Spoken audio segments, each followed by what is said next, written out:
Let's hope so.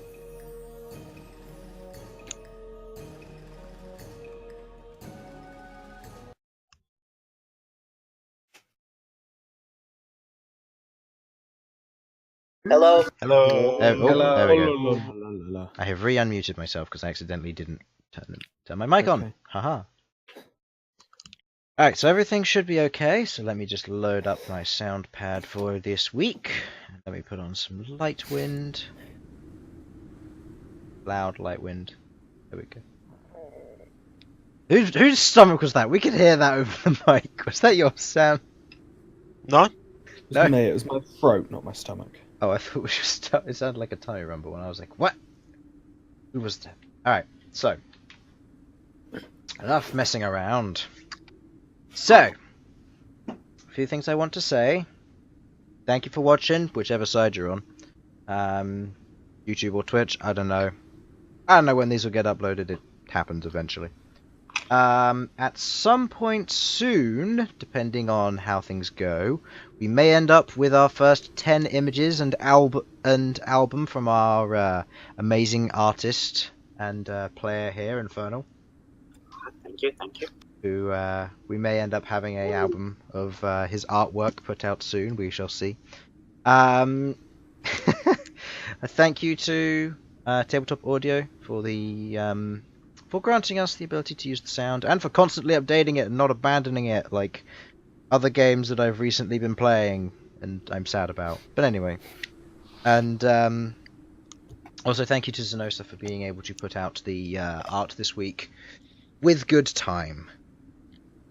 Being able to follow up on a request which was a little bit late. So, unless anyone else has anything to say, or they want to say. Good luck, everyone. That's what I want to say. I like We're potatoes. all going to die horribly, and it's probably going to be my fault. I like your enthusiasm. Alright, Enjoy! so, let us begin. So, last session, our party of adventurers, Sasha, Queglod, Elsyan, Bhold, and Malcom, made their way through the tunnels and natural caverns underneath Adamanthia that connected to the old sewer networks, currently overrun by Morbin. After fighting some undead and befriending the local tribe of trolls, the party made their way to fight the White Seer, a ghastly white rat with a gnarled staff of dark wood with bone and skulls attached to it, along with other trinkets and bits and pieces. A fearsome battle took place, where 2 of the 3 trolls that travelled with them got killed right before them. Before Like, the conclusion to the fight brutally took killed. place. Yes, brutally killed. Cut to pieces, partially eaten, unresurrectable, unfortunately. Yeah. And after a minor encounter and complication with the staff of the White Seer, the party made their way out of the Morbin Caves as fast as they could. Heading back the way they came, passing by the troll camp where they informed the chieftain of what took place. He thanked them for the deeds that they have done as the clan took to mourning for the loss of their 2 members. As they moved along the caverns, Elsyan saw a figure wearing a dark cloak and a white bird mask out of his peripheral vision, and upon turning to observe, the figure was gone. Sasha, who was keeping an eye on him, asked what was wrong, before he replied, "Nothing. Just thought I saw something." The party now finds themselves walking through the illusory door, leading them back into the war room of the Phoenix. As you all make your way back in through the door in the blue-purple archway, you see, as you pass through and all come out the other side, there is a series of guards standing there. 4 guards. They currently have spears or swords currently pointed in your direction, and they have shields at their side, and they're currently all looking at you. And a currently strange figure standing by the table. None of you know him, but you've seen him around. He seems to have previously accompanied Rohal when she moves around, but he hasn't said anything yet, and he's currently standing there looking over it all, and there seem to be these 5 white oval like crystals floating above the map. So These white oval crystals, would they happen to be the same floating crystal things that we saw with the With the who, sorry? when we were with the High Marshal, were they the same floaty things we saw there? No. These ones are much smaller, and they don't have any mechanical essence to them, as far as you can tell. They seem to be about an inch and a half in diameter, and they seem to be in a kind of oval shape, not perfectly spherical, and they seem to just be floating around with a white gleam to them, whereas the orbs you previously saw at the High Marshal's place were spherical, metal, mechanical floating objects with a singular diamond-shaped crystal on the outside that followed you as you moved. Okay. Hello.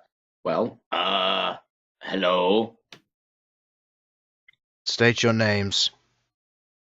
Well, I'm Sasha. Sasha Smashfist. Do you want us to do them individually, or do you want like a group thing? Because like I can give you most of these people. Just give us your names. All right. Malcom. Queglod Prill. Behold the Behir Slayer. Elsyan Aleuir. Okay. You're all who we thought we were, at which point you watch them all pull back their spears or swords and return to what looked to be like a kind of just a casual stance or passive stance, and they seem to be leaning back up against the pillars, and one of them, the one who asked you for your names, looks over and he shouts, "Hey, looks like the assassination group has returned. They might have information on what took place over there." And you watch as this fairly thin male elven figure, who's currently got his what looks to be long blonde hair tied back in a singular ponytail, looks up and over at you, and as you look over, you can see that he currently has one of his eyes closed, and he has his index finger and his middle finger covering where the eyelid is on his right eye.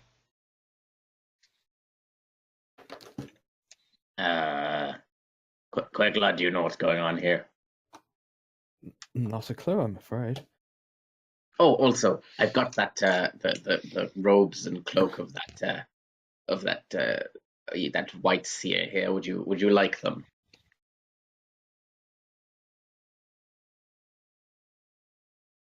Because I mean, they've got detective magics in them. I thought you might at least give them a look over. Yes, I suppose that is worth looking at. Tell you what, it seems like we might have business to still deal with here. Oh yeah, I know. But if you remember, we can have a look at those once we're done. Right. So, do we go up to talk to him?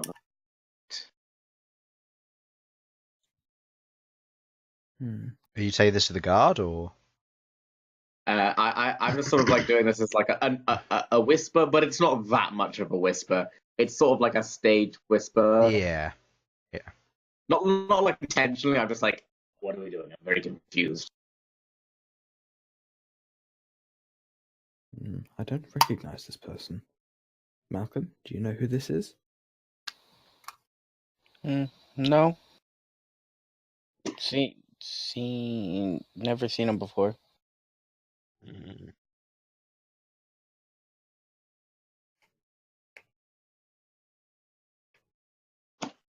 So, you coming over to update me? Oh, so you look okay. Yeah. What would you like to know? Well, I'd like to know how the operation went. Did you take out the targets you were intended to? The white rat. Yes, indeed. With the sort of creepiness factor like times a million. Yes, that one. Oh yeah, he's very dead. Excellent. And you watch as he turns to look at the map, and his other hand pulls up, and he covers his other eye, and you hear him speak. All units, fall back when you are ready. It seems that our target has fallen. Units 3 and 4, make sure that you bring yourselves back quickly, and bring the injured with you. Units 7 and 8, move in from the flanks. Make sure to bring them down from behind and clear out whatever remains within the Morbin nest. And he pulls away both of his hands now. You can see that on each of his palms is what looks to be a simple tattoo of an eye. With what looks to be a single teardrop which runs down from his palm onto his wrist and disappears into his sleeve. And he looks at you. Real nice tattoos you've got going on there. Thank you. Well, if the deed is done, I believe that is our debt paid in full. Yes. Few bits of information more though. He was chopping up creatures and turning them into I don't know how to word it. Abominations. Abomination, yes. I'm assuming you were aware of that, but just wanted to make sure. We saw a few of them. We didn't know how many he had created, but he had, from what we had seen, a few of them had hit the front lines, 2 or 3. Yeah, vicious things, very violent. Indeed. Very, very, very completely under his control. No sentience of their own, as far as I'm aware. I see. Well, or at least any sentience they had would be limited. Also, one of our number picked up a staff belonging to the White Seer, and we just want to make sure that it has no ill effects because we sense some dark magic coming off of it. I see. If you would, and he puts out his hand to you, Elsyan, as he sees you currently carrying the staff.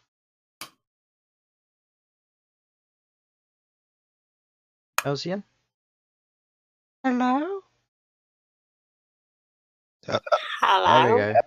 There we go, we can hear My internet's fucking up. What? The individual places out his hand to accept the staff for inspection. I'm going to hand it to him. He takes the staff, and you watch as his eyes glaze over the same shade of white and silver that you saw happen to Sasha when she cast the Identify spell.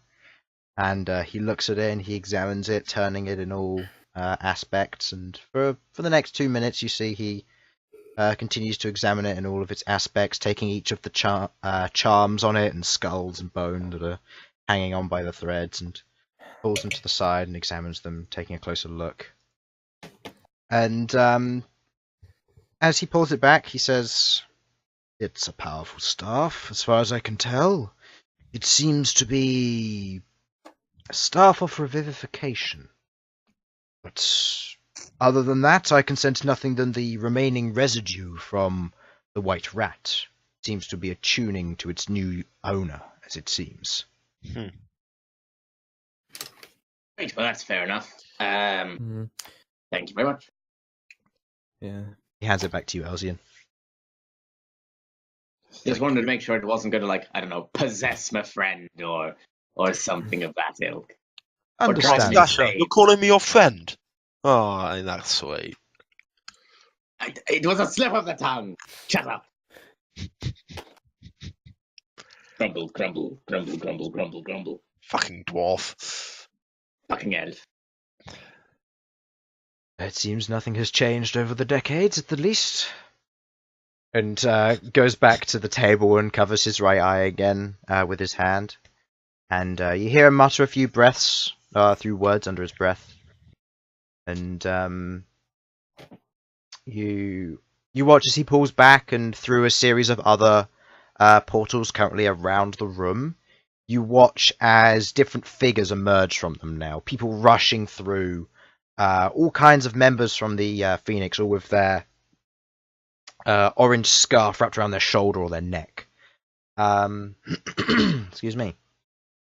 And you see them all rushing through, some carrying people who look very badly injured with blood running down their side, or looks to be very badly bandaged up wounds. You see what looks to be a series of medics running in through the door at this point. Currently carrying what looks to be just basic medical supplies, herbalists, that sort of thing, before they start casting cure wound spells, lesser restoration, and so on. I'm going to lay with the injured. Yeah, okay. Yeah, I'm not looking particularly healthy either. I Okay. think I'm also gonna like sort of just get in line for like the minor injuries area. Okay. So you both go over to the minor injuries area where the cleric looks over you and says, "Oh, you seem to be quite well. It looks like you've had better days," and passes both of you a basic healing potion. "This should brighten you up, but nothing a nice sleep won't help you with." And proceeds to go on and help other individuals and leads them away and so on. Yeah, I'm just gonna down that thing. Yeah, same here. Okay. I don't know if I. Yeah, let's just do this thing. All right. So you both heal. Whoops, didn't do that. Do it one after another. 2 plus 2d4. So Harlan, that is 6 total. 6. And Infernal, that is 8 total. Nice. Full Um, HP, actually, exactly. Yeah. You watch as these individuals rush through. Some more who are less injured. You watch all kinds of races: gnomes, halflings, elves, dwarves, orcs, half-orcs. The whole spectrum of individuals. You see amongst them a few what look to be individuals with what look to be white kind of white porcelain masks made of what look to be a hardened clay of sorts. And they're currently they're moving in. They seem to each be having 2 short swords to either side of them. They have a long cloak and what looks to be a very clear symbol on the back, with what looks to be a eye, similar to the one on the hand of the individual currently standing at the table. And each of them walks over and takes off what looks to be a ring and places it on the table. And individual table takes each of them and puts them in what looks to be a very nicely made box with what looks to have 10 slots. Takes each of them, puts them in there, and then closes the box. Seems to be in Would I order. be right in thinking that those were your eyes and ears out there, as it were? That is indeed correct. Yes, with these I have the ability to communicate with many of them, and some of the more special individuals. At which point he pulls out what looks to be another box. It looks like a more ornate mini chest, almost, with what looks to have a gold rim, and he takes a key from a thread around his neck, puts it into the chest, opens it up, and as you watch as Rohal and the Baroness and one other figure all come through, they all pull off what looks to be these more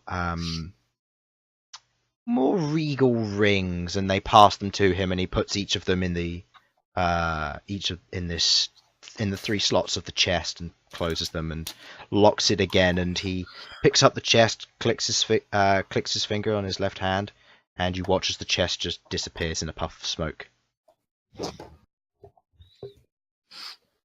Well, it looks like you've returned. This is Rahal speaking to all of you. And I gathered from from our coordinator here that you have completed your job. Yes, the white rat is dead. Good. Debt's even now. Indeed. Well, the debt for the 4 of you, at least.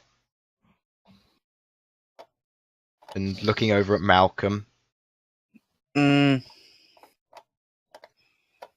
I believe you never had a debt.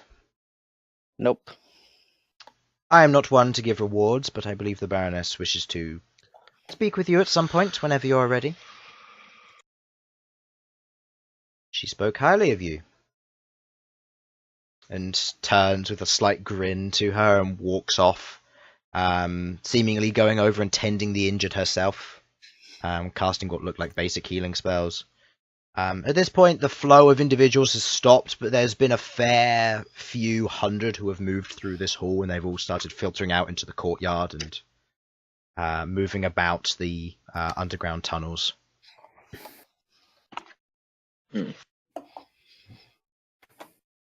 Well, we've got a fight to get to, don't we? Behold, are you sure you're up for that? Oh, I'm perfect. Well, if you think you're ready, I won't try to stop you. Just, you took quite a beating down in the caves. Oh, I'm fine. I just need a short rest.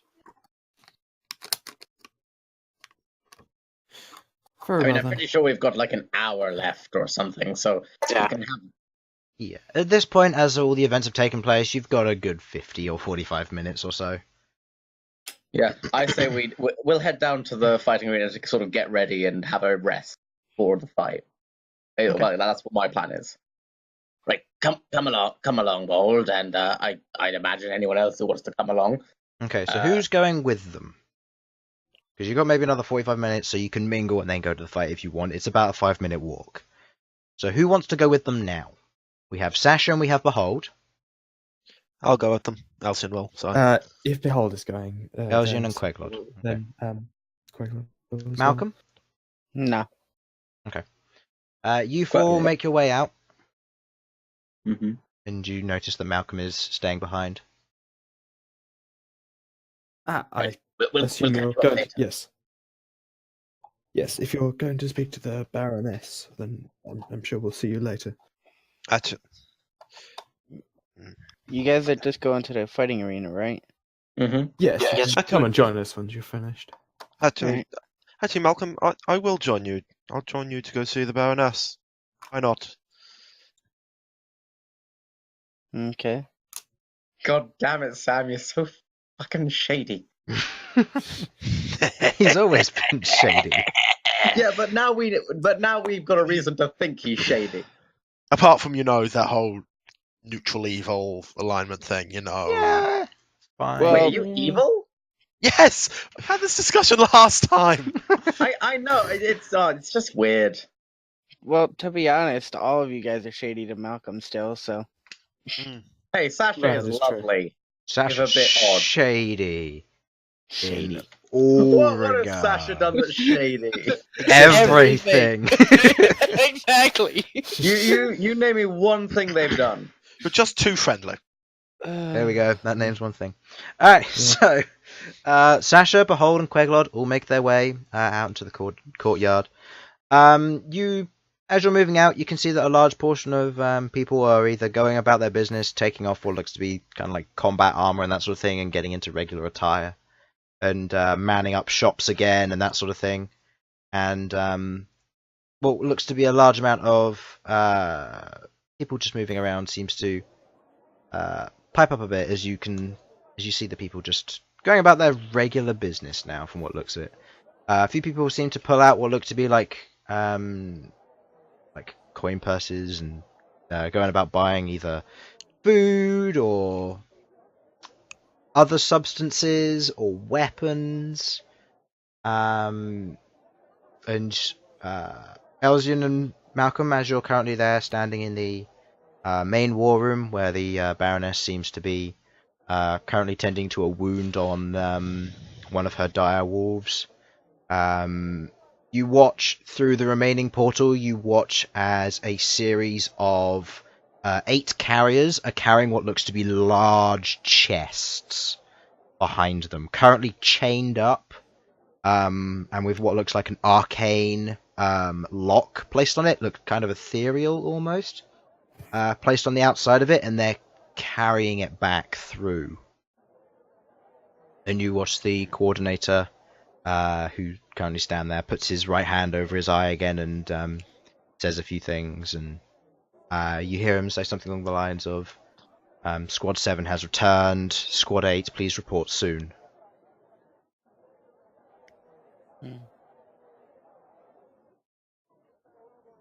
So, what would you like to do, Malcolm and Elsyan?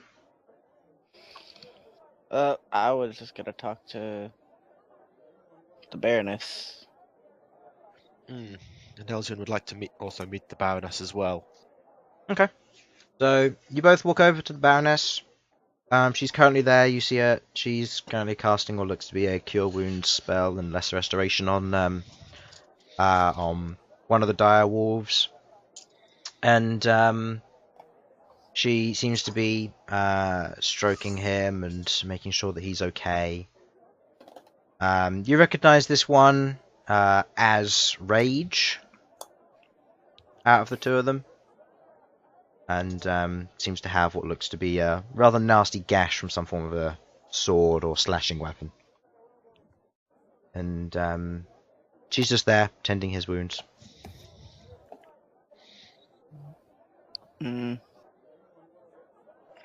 I guess I bend down and pet Rage away from the wound. Okay. Yeah. Make an animal handling check.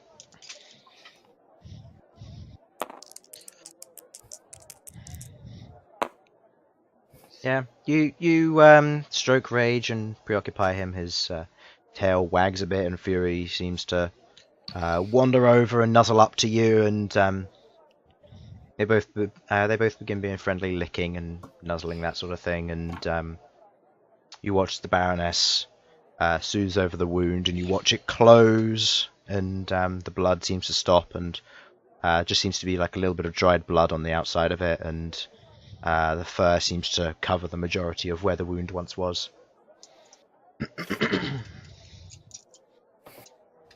Thank you.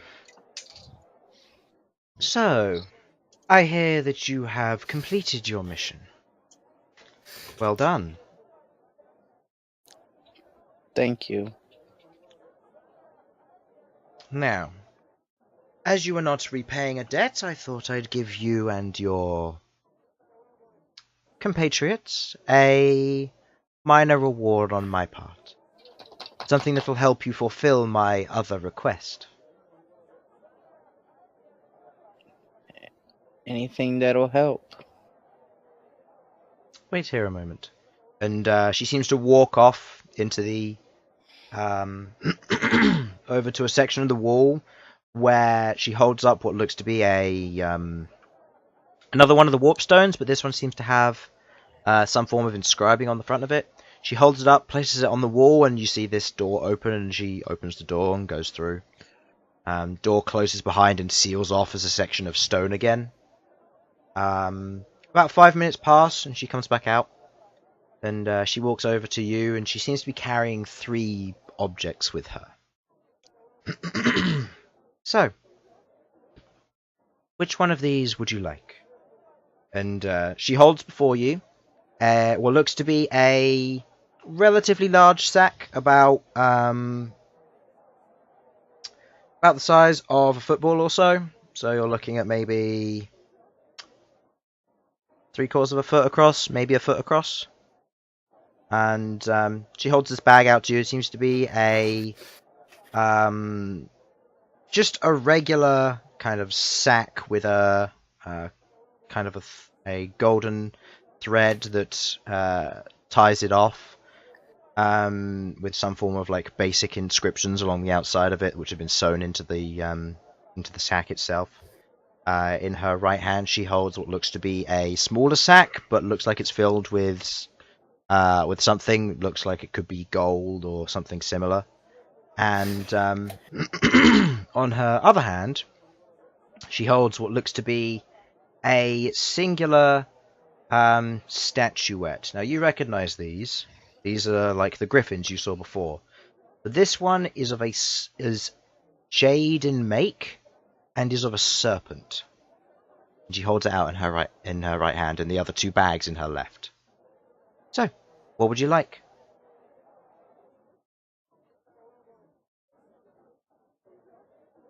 Oh no.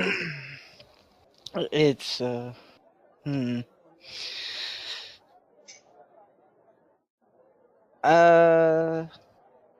think I will take the one that is sort of shaped like a football. The sack. The Yeah. middle one. Okay. Excellent. And she hands you the sack. As you hold it, you watch as its color seems to change, and as you look at it, you watch as it kind of becomes more of a hardened leather kind of texture, where the previously had what would be a burlap sack, kind of becomes hardened and leather-like. And as you hold it there and you look at it, you don't recognize what this is. I mean, Can I try and figure it out? Yeah, sure. Make an Arcana check. Oh, can't it? Oh, there. That's +6. Oh, that's still a 10. It's still a 10. You recognize it, but it. But I You're can't not quite place it. sure. Yeah, you recognize this sort of incantation and inscriptions on the outside of it.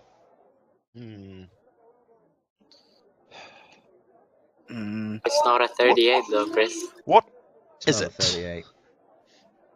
Is this Elsyan saying this? Yes. What is it? I recall This- something similar, but I can't remember. This is a bag of holding.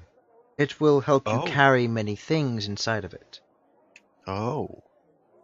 I've emptied it out for you, which is why it took so long to retrieve it. I had left a few old pieces of adventuring gear in there. So, here is your new acquired bag of holding for you to own and use. Check if it has a mouth. No. You want to check? Well, the fact that she had stuff in it tells me that no. She could be lying. Would you like to do an insight check, But Elsyan? do you really trust her? Well, Elsyan's going to insight, I even though he will. has no reason to insight, just because you've suggested to insight. Insight. no. Everything's happening. She's really hard to read. You don't know. Maybe she's lying. Maybe this isn't a bag of holding. Wait, no. No. Yeah, no, never mind. If you get dismembered, it'll be your own fault. What? We can test it on Bhold. It'll be okay. Don't be mean to actually know. Behold's probably the best one. He'd Well, succeed. you for have to strength. answer to Queglod.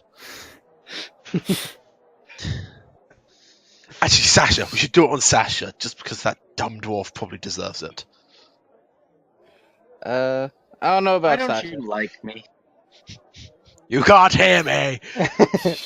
That is correct. You did not stay behind. I had a game to get to. My son is playing. Wait, that's not how that works.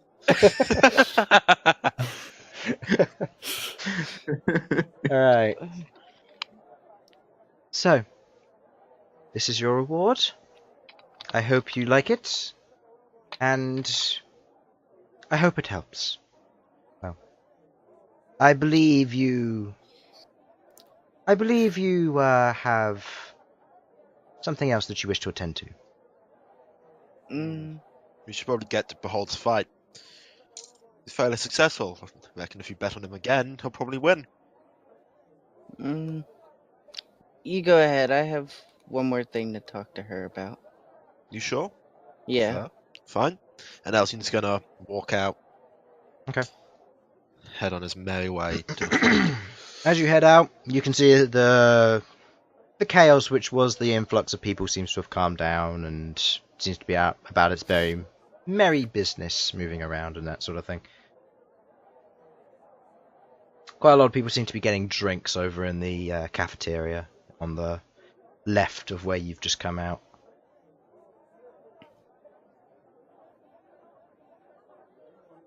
Malcom, what would you like to do?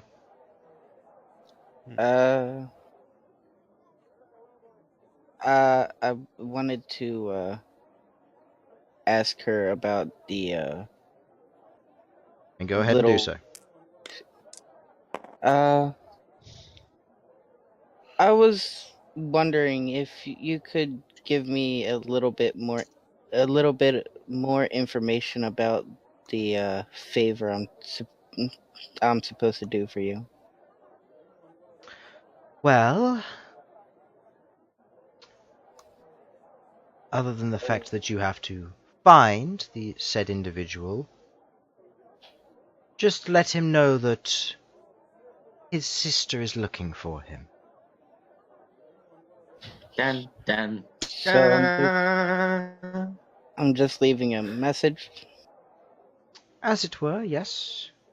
Unfortunately, he has not been responding to our sending spells, so we have been sent to have a physical messenger go and speak to him. And hopefully he will be alive when you find him. Okay. It is, however, not guaranteed, so stay safe. Will do. That's all I needed to know. Okay. And you watch as she goes back and says, "If that is everything, I must be off. I need to get changed out of my gear." And I'm gonna go back towards them. Okay. She heads off towards her room, and you head off to meet up with the rest of them. Back where you guys are, you've made your way upstairs, you've made your way into the Under Tavern. Do you have anything you want to do in the Under Tavern, or just going straight into the fight pit?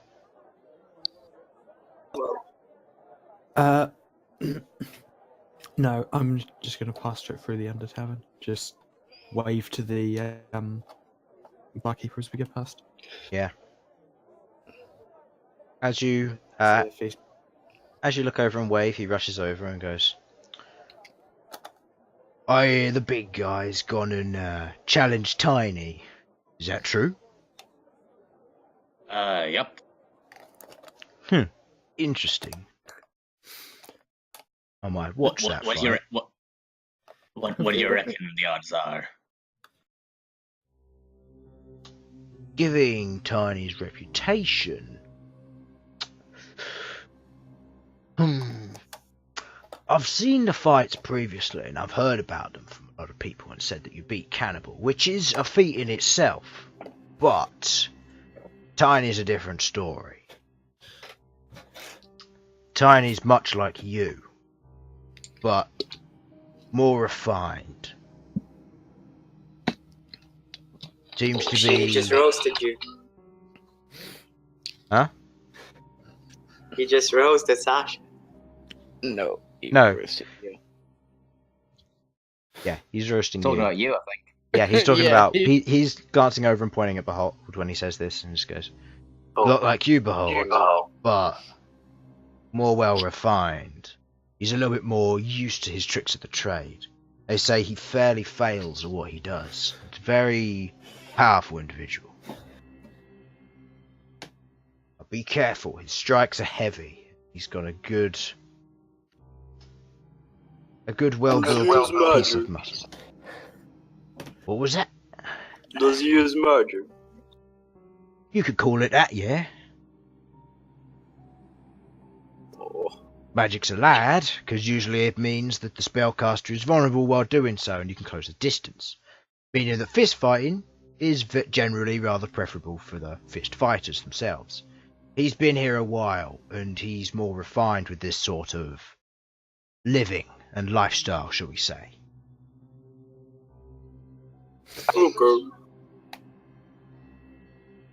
I'll be careful, and don't let him overrun you.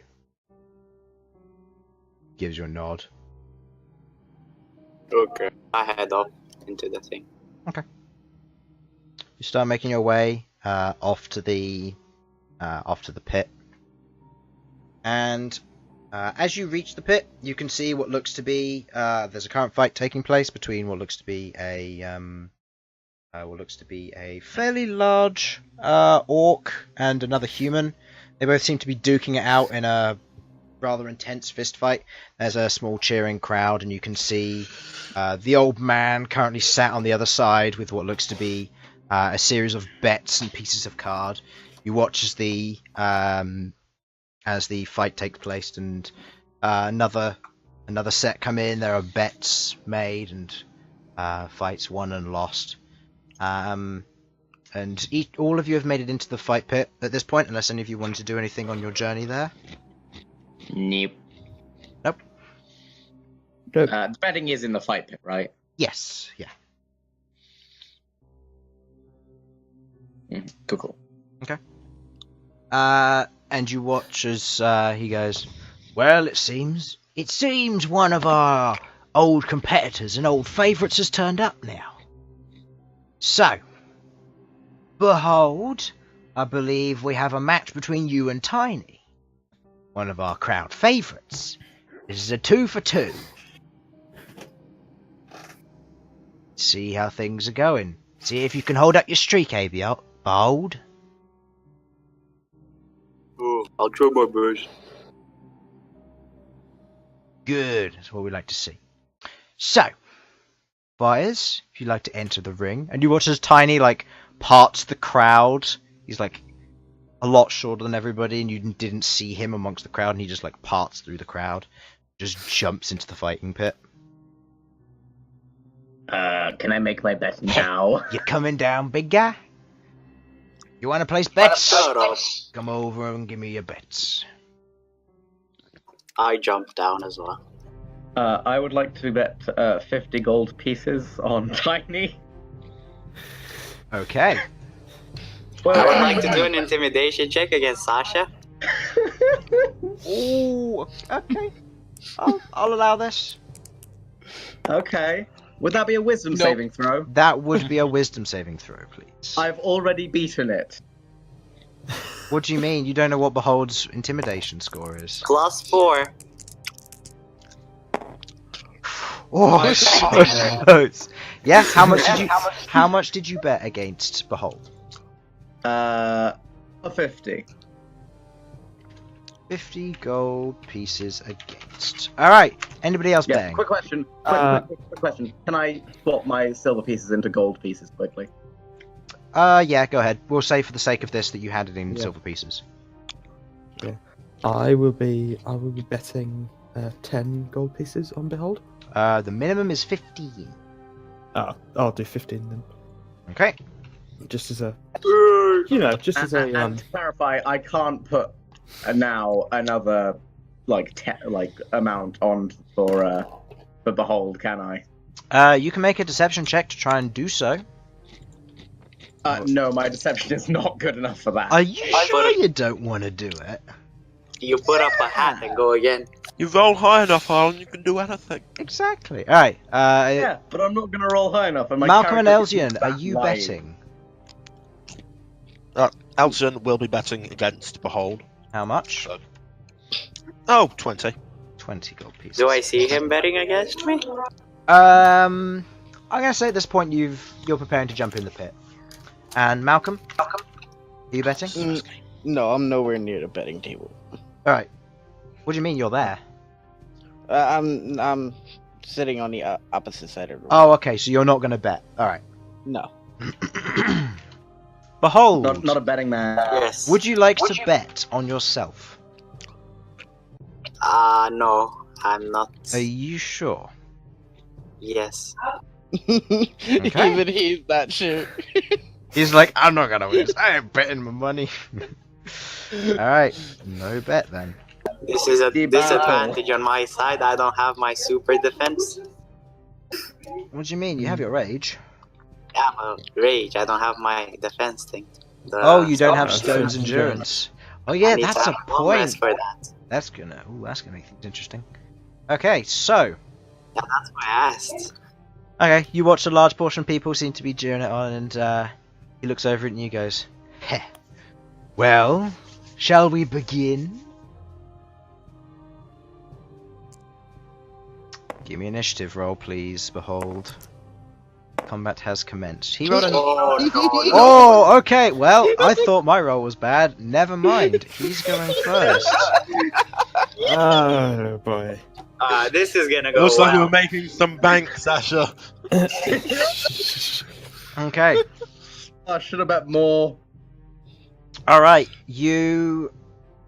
He goes. I should have bet all my apples on him. You can't bet. You can't bet on him because you're a combatant.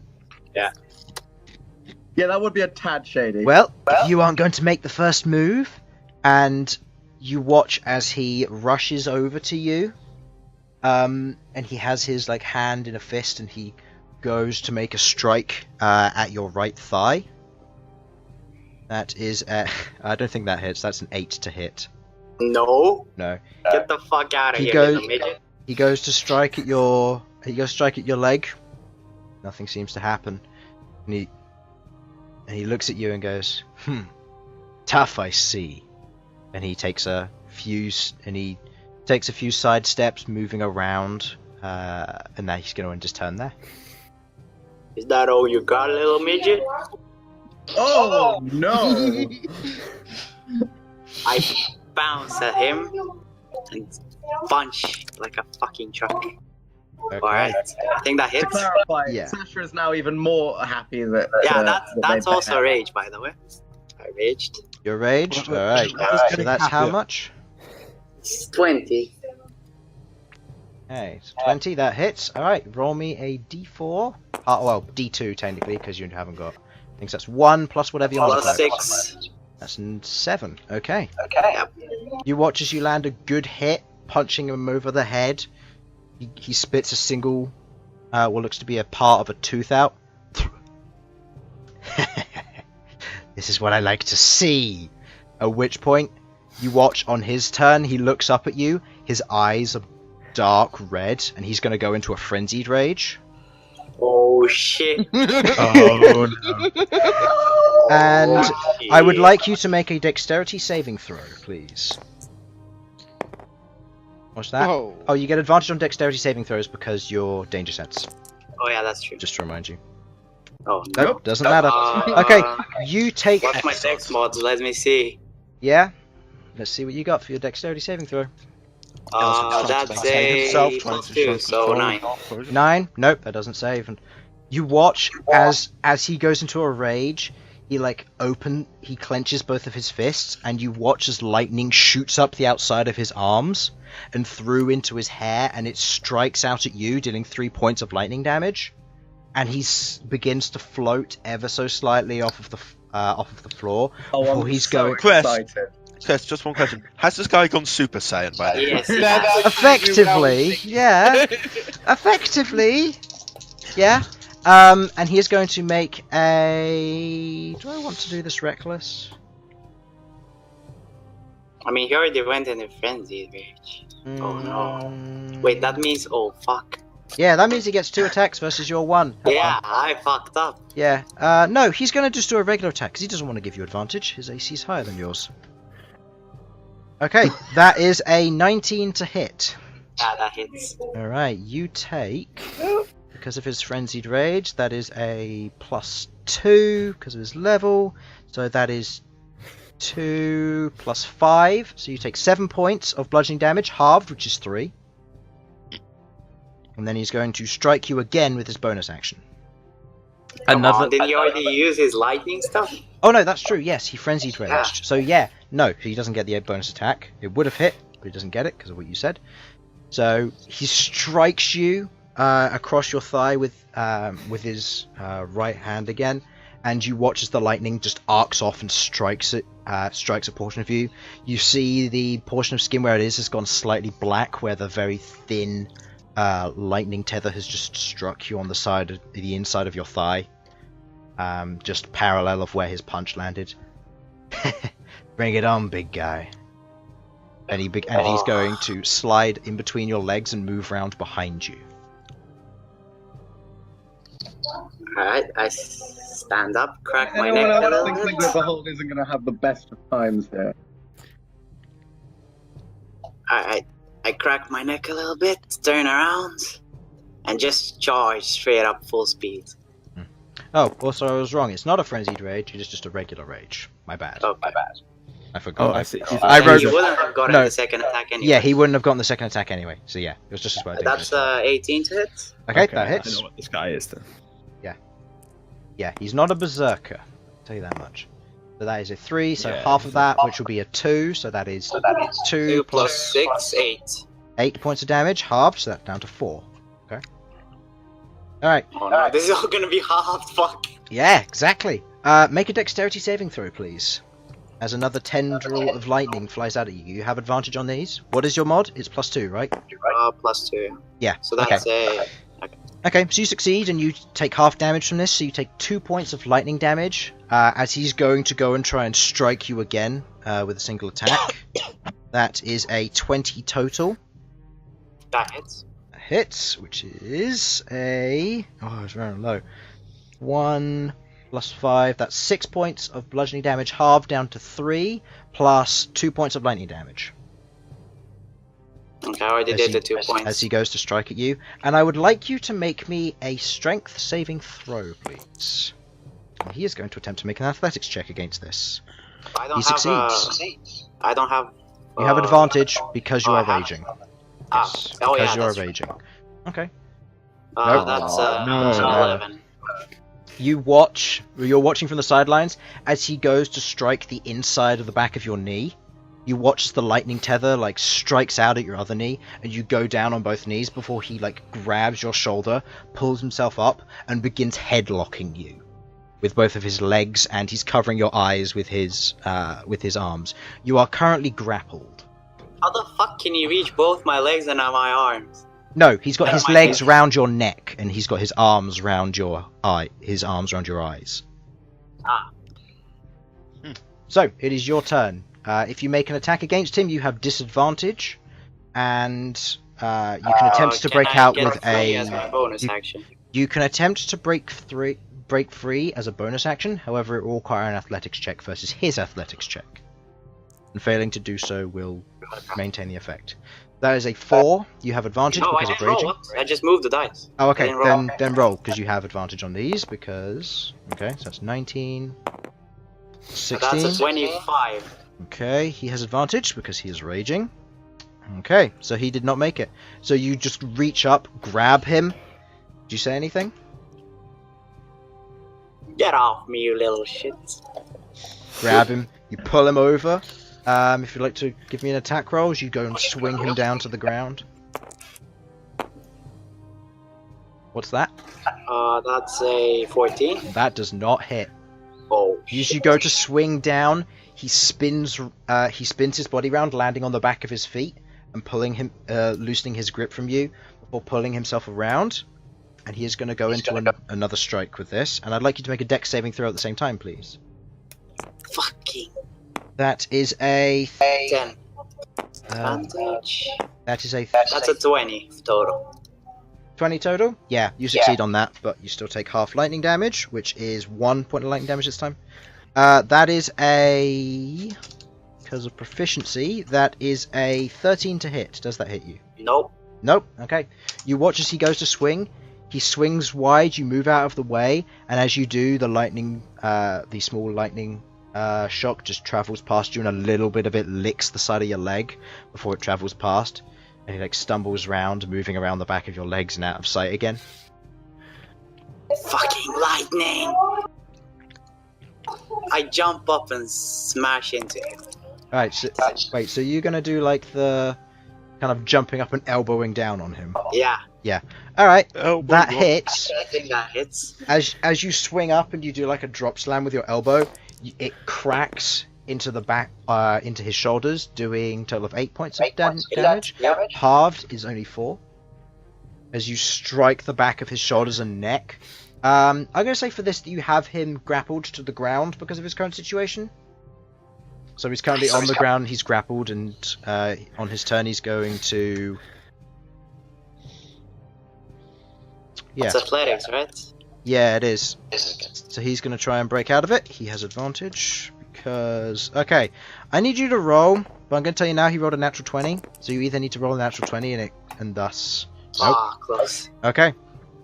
You watch as you do this, he wriggles out and he is going to attempt to strike you again. You do not have to make a dex save this time, because he uses bonus action on other stuff. That is a 24 total to hit, Yes. Yeah, that's which I'm going to assume hits. fucking nat 20s, man. Yeah, so that is 3 plus 5, which is 8, so you take 4 points of bludgeoning damage as he goes for another strike on you, this time hitting your chest where one of your like tattoos or war markings goes down the front of your chest. He just strikes at you. He looks at you with a grin. He goes, I haven't fought someone like this in a while. I'm glad we fought, big guy, but you're still going down. Shut your mouth already. It's your I turn. assume potions cannot be drunk inside. You can attempt to if you think that you're allowed to. I mean, no one said I'm not allowed to.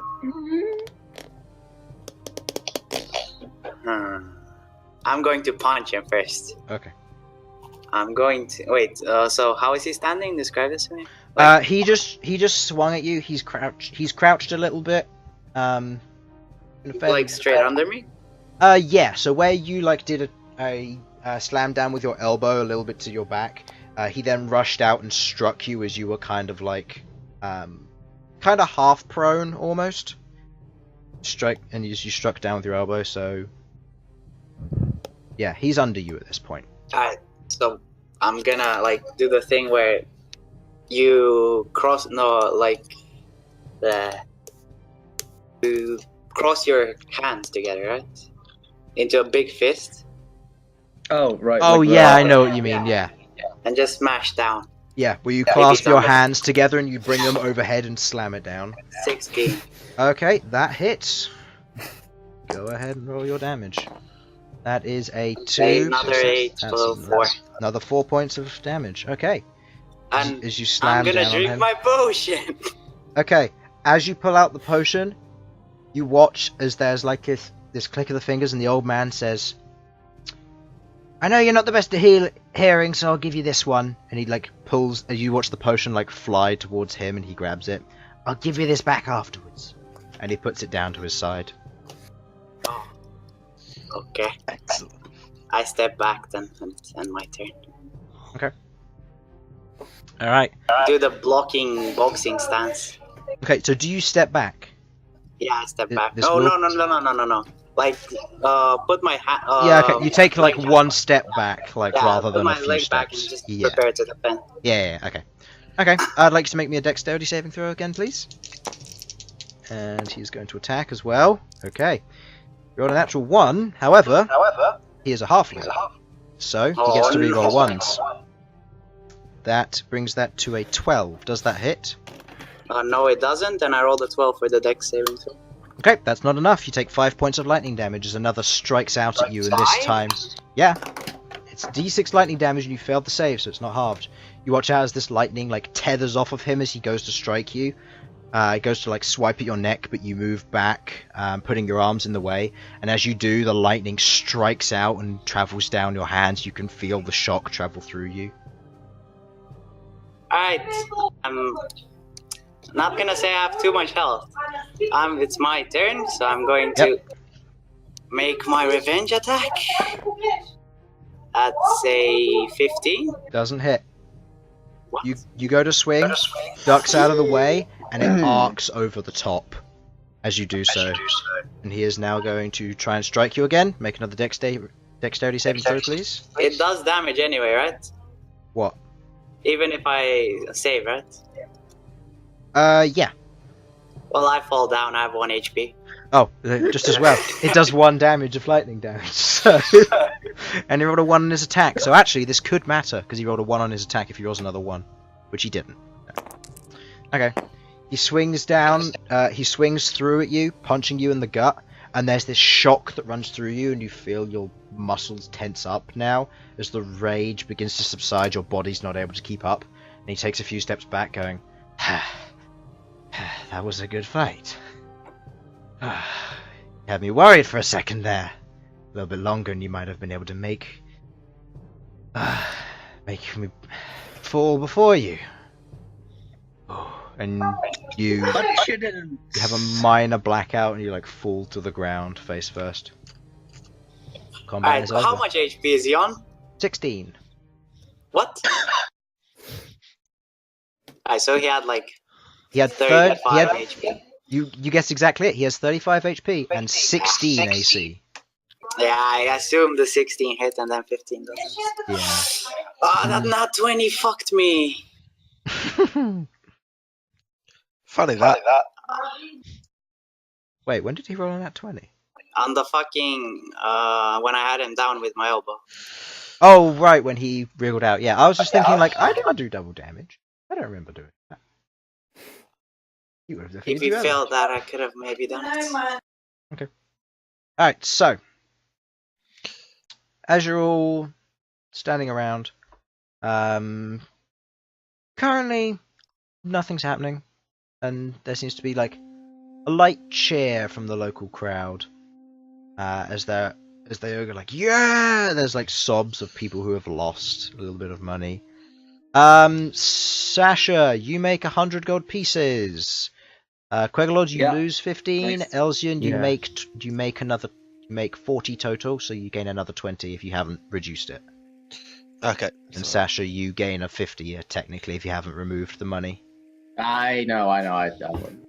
Excellent. Slightly closer to me being able to do a vivification. I know I need the diamonds still.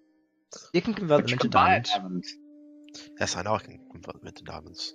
Yeah. I plan to. And so yeah, it was half cost for the staff of revivification. So that's 175, I think. Oh, nice, lovely. And you watch as Tiny's standing there, the elven figure who seems to be his man, just standing up at the top and looking down at you, Bhold, before looking over at Sasha and kind of giving a mild wink, a slight smile to the side, before helping Tiny up, and as they proceed to walk away. I'm disappointed. Yep, you are currently on 1 HP. Yeah. As the medics come down and they apply some basic healing to you. They heal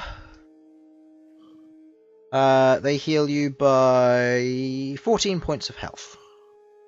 As they cast a basic cure wounds on you. Can I have my potion back? Don't see why not. And he mage hands the potion down at you. Basic potion, so that's 2d4 plus 2. That is 7 plus 2, which is 9. And make sure to remove the health potion. Better luck next time, Bhold. I guess that's 2 and 1.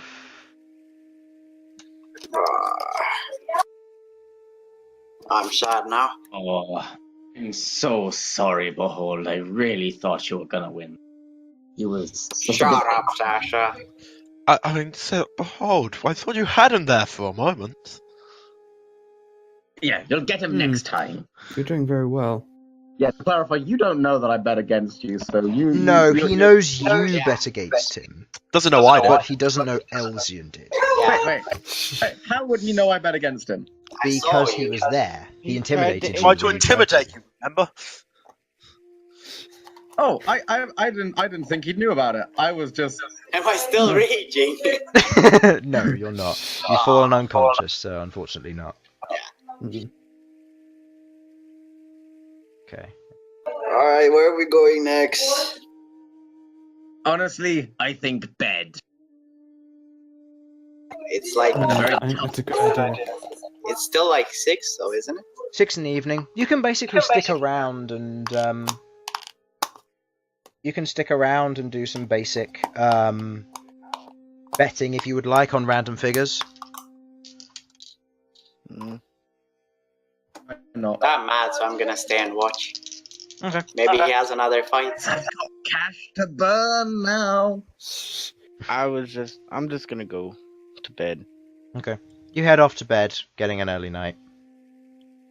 Would there be anywhere around to get some diamonds? You can investigate, shall we say. Roll me an investigation check in the marketplace below. Cool.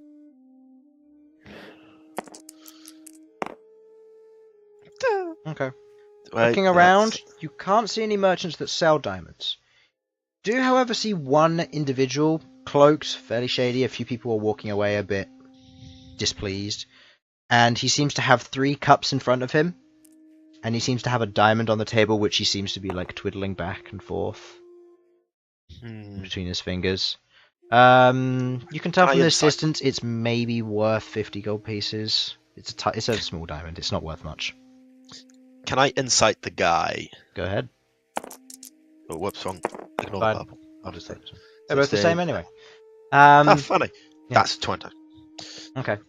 Looking at him, you can tell he's a trickster, fraudster. He will generally use his sleight of hand to either take the diamond away up his sleeve, or he'll move it with the tricks of his trade, effectively, so that it's not where you think it is. Okay then. So can you describe his table again to me, Si? It's a fairly basic wooden table. Looks a little bit old. Has like a simple porch over the top of some form of cloth, and he seems to have the 3 cups in front of him. They're all what looks to be made of wood, like old tankards almost. And he sits there leaning against it, with what looks to be a fairly large hood that goes over the top of his head. You can't make out what race he is from this distance, but from his stature, he is one of the more human races. So Tiefling, human, maybe half elf. Okay, I'm gonna approach this man. Why not? I'll play his game. Okay. As you move over, Ah, fuck! I got no side points. No. as you move over, Well, he looks at you and he goes, "Yeah, another one coming to try the game, huh?" Why not, sir? Care to try? How much for go? It's 5 gold to try. It's not much. Very well, I'll give it a try. I'm feeling he'll lose all his gold. By the way, Chris, just so we know, just for reference throughout this entire thing, I'm using the Sacred Inquisition focus just in case I need to call upon it. Okie doke. Just in case. What one's that? When you communicate with him telepathically, he can't lie to you. Yeah. Okie doke. I've somehow got to force him to communicate telepathically with me, but nah. Possible. Okay. So you sit down at the table. You watch as he goes, "You've got to follow the diamond, friend. It's a trick which I've told all sorts of people. I've seen a few people win. Very few, but not many." And he places I doubt that greatly. He places the diamond under the middle cup, puts them all down, and begins shuffling them very quickly. Okay. He's made his check that he needs to. You follow it for a bit. I'd like you to make me a perception check. Perception. nope. Okay. You believe it's in the right cup. That's the 6th cup. Okay. Can I insight him now? You can insight him, yeah. He's hard to read. He's currently sat there with a blank face, looking down at all the cups before he looks up at you. Well, I think it's in the right cup, so I'm gonna go for the middle one. No, the right cup. Yeah. He lifts up the right cup. Nothing there. But along that time. Next time, friend. He lifts up the middle one, and the diamond's in there. He puts it back down and goes, "Would you like another?" Fully go?" well.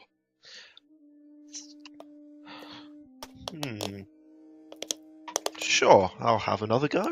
I'm just gonna get conned out of all my money, aren't I? Alright, take another 5 gold off. So I need to take off the first 5. This suck. This is like the South Park investing thing. Alright, so make another perception check, unless you wish to do anything different. Let me think. While this is all going on, Bhold, Sasha, and Queglod, what were you doing? Malcom, you headed off to bed. was We'll say you watching grabbed a the bite to fights. eat and so on. I'm watching the fights. Who's fighting? Okay. From what you can see, it looks to be a male tiefling. It looks to have quite a bushy red beard that comes to a very narrow point. And he seems to be holding, in his right hand, what looks to be a kind of like a conjured orb. It looks glassy and spectral that he holds in his hand, and the other fighter who's standing there is currently panting and grasping his chest. He's like on the ground. Before you watch as this tiefling makes a single strike against the guy, and you watch as the cuts and other bruises and stuff that are on his body just erupt, and the small portions of blood like spill out of them. Sasha, you recognize this as an inflict wounds spell. And you watch as he does this, he kicks over the individual, and he looks around, and you watch as he clicks his finger, the orb in his hand disappears. And he climbs back up, claims his reward, and then walks away. He seems to be one of the well-known veterans of this location. Who's up next? This is when you get someone who places their hand on your shoulder, Behold. Well, Behold, care to fight me? And you turn around and you see the Baroness standing before you. Did you say fight her? Yeah, Wait, what is she? you don't know. Malcolm does. Do I recognize Malcolm's who asleep. Malcolm's asleep. Hmm? Do I recognize it's her? Yeah. Yeah, you Could this recognise be the it's fight I her. put a bet on. You recognise it's her, but yeah. Here's all my money on the Baroness. I don't think I'm allowed to. Also, I'm really tired. We can have a friendly spar if you wish. Maybe after I rest a bit. Tomorrow, maybe? I'll agree to that. Whenever you're awake. She gives you a mild nod. Question. Can I still bet on that, please? I'm going to say no. Friendly bet between two people, Harlan. If you wish to bet on me and my fights, I'd recommend you go to the real fighting pit. Back in the right. Phoenix. Actually, yes, actually, that's a good idea. Can I go do that, actually? Can I actually go down there? Can we go down there? Okay. Elsyan, are you following? So I'm still at the. Oh yeah, you were still at the thing. Okay. Yeah. I'm still gambling my money away on a game I'm going to lose every time because it's just the way it goes. Okay. Does any of you want to do anything different, or are you all going to go down to the real fighting arena? I'm gonna go with her. Okay. Yeah, I'm going with them. I'm going to be going off to get something to eat. Yeah. And I'll bring something probably for Bhold and maybe Sasha as well if they want. Okay. Malcolm, I'll say that you're currently eating your salad and very you're getting much ready. more. You've gotten ready for bed. Okay. Effectively, you're just grabbing what you got left to eat, grabbing a meal or whatever before you sleep, and Yeah, I wanted to do something before I actually fell asleep. yeah.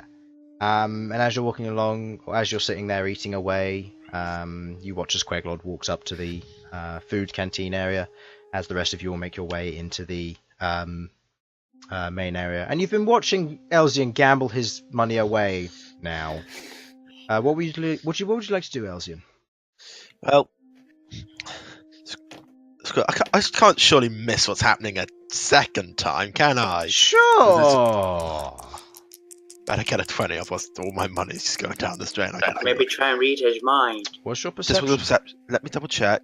I believe it's a 1. Yeah. Oh wait, no, my perception's a 4, so that makes it a 17. You watch. You can see the cups move and stuff. There's something strange about them. As He's if there's a hidden the form diamond of... up his sleeve. No. It's different to that. There's a hole in the table. And you watch as he does this, and you look at it and you can't tell which one it might be in. Well, which one would you like? I'm gonna insight him again because it can't just be completely impossible to read. Okay. That's 16 with my insight, I believe. Alright. Sorry, 14. Okay. Well, he Quite rolls a high score. on his deception check. He looks over at you and goes, "Which one do you want to go with, bro?" And I know there's something off. You going know on. there's something very off about this. I'm going to investigate the whole table. I'll say you can do this after you've made your choice. I'll say After, yeah. okay. Yeah, we'll Okay, say well, we'll still I'll- count the I'll- 16. No. I'll re-roll. Don't need. Okay. Yeah, we'll re-roll because I said it was a 16 and you rolled a 1, so we'll re-roll. I dropped. It's because I got Yeah. it mid-air. Yeah. Obviously, it's not because I rolled a 1 Yeah. or anything. It still would have been a 16, but yeah. So, which one would you like to choose? I am going to choose the right one. Okay. He lifts up the right one, and he goes and he lifts up the left one. And he says, "You're not very good at this, are you? Do you want me to put it on the right next time to help you out?" Don't. Do you want to try again, mate? Mate? I am not your mate, I'll have you know. Fine then. Would you like to try again? You're forgetting my position of privilege, Chris. I know, and he's saying, "Would you like to try again?" damn it! You got me. Fine. I'll try again. Right, So, as moving well on the as 5 gold. Elven Flatbread, he really loves gambling. All right. Apparently. Yeah, apparently. All right. Give me a roll, please. Just change my money. Just going down the drain. At this point, I'm 15 not gold. sure if it's better for him to have 400 gold or for me to have 400 gold. Oh, you fucking bastard of a dice. What's your perception? That's 4, so that's 7. Okay. You watch. Yes. Yeah. I'm going to investigate it. I hoped it changed in the 2 minutes since I last checked. Yeah. Now that you see it in action, you notice it, and he fumbles it. He's casting some form of illusion magic. You know it's in the center cup. I know it's in the center cup, but I rolled a 3 with my perception, so I don't believe it at all. So you're going to play to your character, or are you going to meta? Because you I'm know gonna it's in the meta. center cup. I'm not going to meta, but what I am going to do is because Elsyan doesn't want to lose all his money, no matter how much he loves gambling. Apparently, that's a new thing to me. I'm going to do an Arcana check on the just on the cups, try and figure out Give me a roll. where it might be. And I've got a +6 to my Arcana, so The cups aren't magical. He seems to be casting the spell manually, okay. as he Fair does enough. as he does I'm his gonna sleight go- of hand. I'm going to go for the middle cup. Okay. He lifts it up confidently. You look down, and there's a diamond sat there right on the table as he's lifted the cup up. Seems you've... What? Yeah, nice little illusion magic there. It's quite fancy, really. But suggestion: don't try it against an elf. It never works well. I believe that's and mine. he yeah, you reach down, you take the diamond. He's currently sat there gritting his teeth at this point. Fine. Well, game's closed, and he packs up. He just grabs all of his stuff, grabs it, and picks it all up, and just walks away. You now have a 50 gold pieces diamond, or a diamond worth 50 gold pieces in your inventory. Excellent.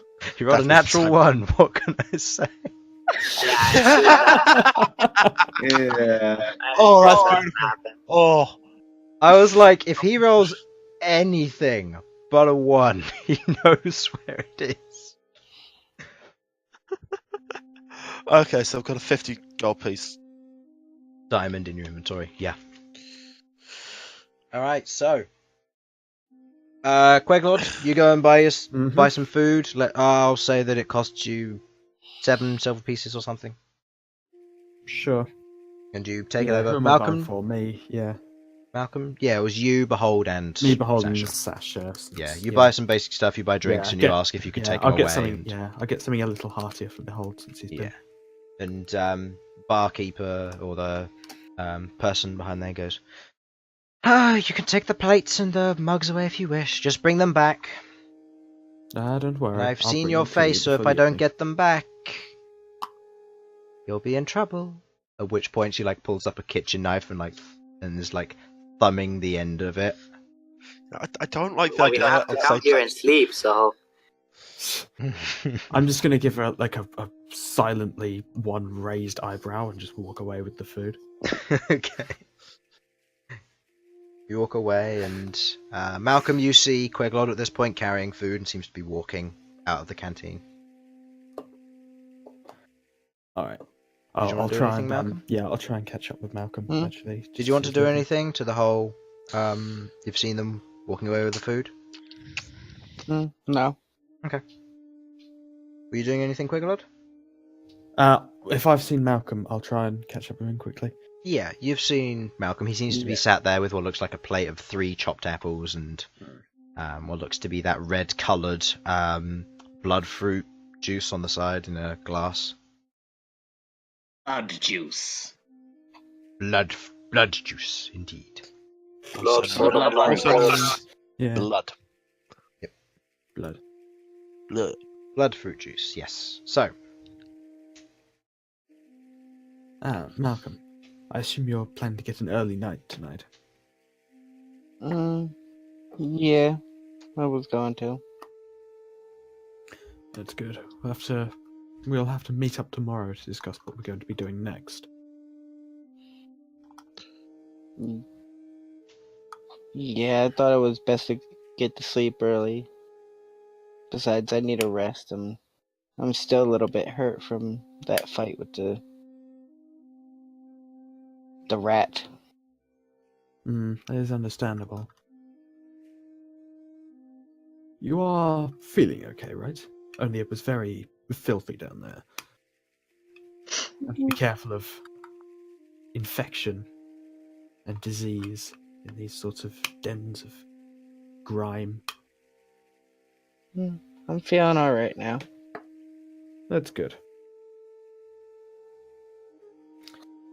Well, I'll leave you to your food then. Have a good sleep. Yep, take care.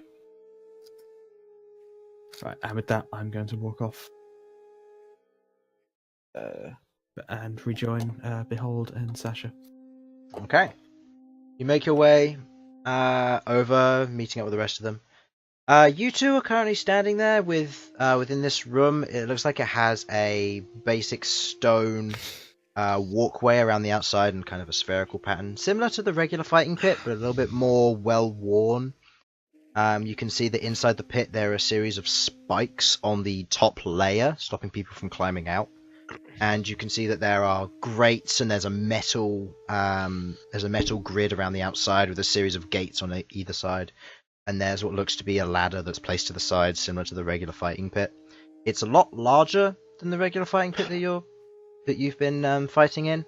And currently you see what looks to be an orc and a lizard folk currently fighting with what looks to be a set of dire wolves.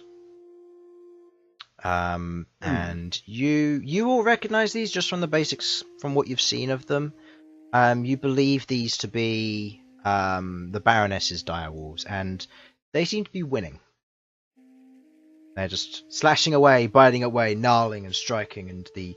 I mean, can I place a bet on the direwolves? No, bets at the moment is too late. Yeah. And you watch they're striking each other and fighting, and the orc goes down, and one of the direwolves leaps on top and begins to tear into his chest.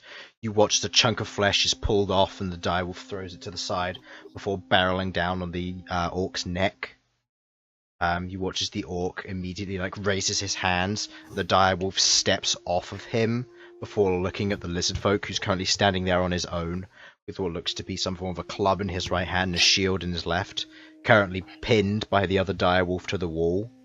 And you watch as some medics both go down, and they pick up the orc and they begin to drag him out through one of the gates as the other direwolf moves in, just goes over underneath the shield, grabs the leg of the lizard folk and swings him to the side, knocking him to the ground as both of them barrel on top of him. He places his arms out to the side and and up, and you watch as they walk away, and he's left with a ton of scratches and he's bleeding, and he pulls himself up. The medics come down and collect him, and there's a cheer from the crowd as the Baroness looks down, and there the two direwolves both sit down, tails wagging, look up at the Baroness, seemingly like cute puppies now, whereas before you'd seen them as savage animals.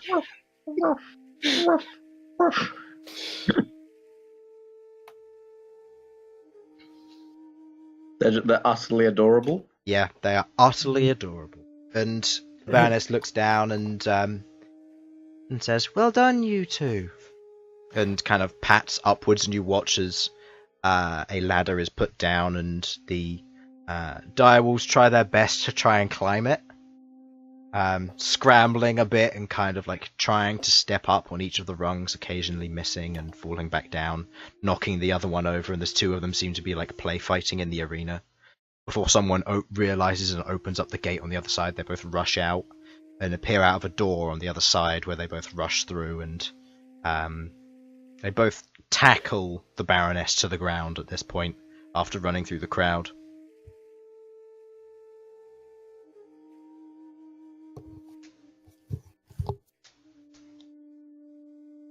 And she stands back up, looks at you, and goes, "So, would you care to bet on anybody in the arena?"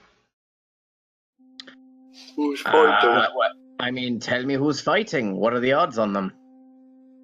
Well, next we have some more interesting fights, and looks over and you watch as you see what look to be 4 Morbin, currently clad in chains on the wrists, like shackles and so on, clad in chains to the wrist, and they're all like walking in sequence. Their snouts are muzzled, and they're walking, and a bunch of individuals are like booing them before you watch as they're led down and kicked through the metal door.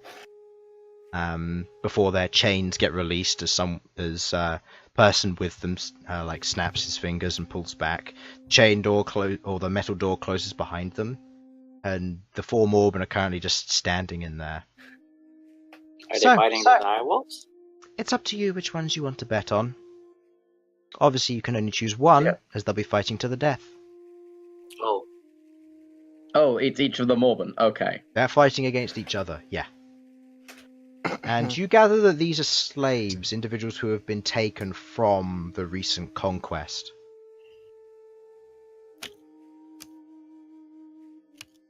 Which one looks the strongest? Give me a perception. Or actually, no. Give me an insight check. We'll say this is insight or perception. All right. You look through them all, and you see the one who's currently standing there, and you're like, he looks the biggest. He looks the strongest. And do you place any money on him? Yeah, 20. Do any of them have access to magic? Okay. As you place 20 to magic. I'm asking the Baron. Do any of them have access to magic? You tell me. I'm betting as well. And as Bhold, you shout out 20 gold on that one, the entire crowd just goes, ha ha ha ha ha. There's an uproar of laughter, and the bets person looks over and says, "Are you kidding me? This isn't the fight pit. 100 gold minimum." Oh. Oh, no. I sit back down. Can I see who the Baroness bets on, and then I'm going to place down 100 gold bet on that person. Okay. She looks at them all. Let's give her an insight check. Okay. She looks through them all, and she looks at one, and she goes, 150 gold on that one. And she points to what would you consider the third of the 4 of them. Right. I'm going to do my own insight check quickly, because I said that, and then suddenly I realized, no, I'll just double check on that. Give me a roll.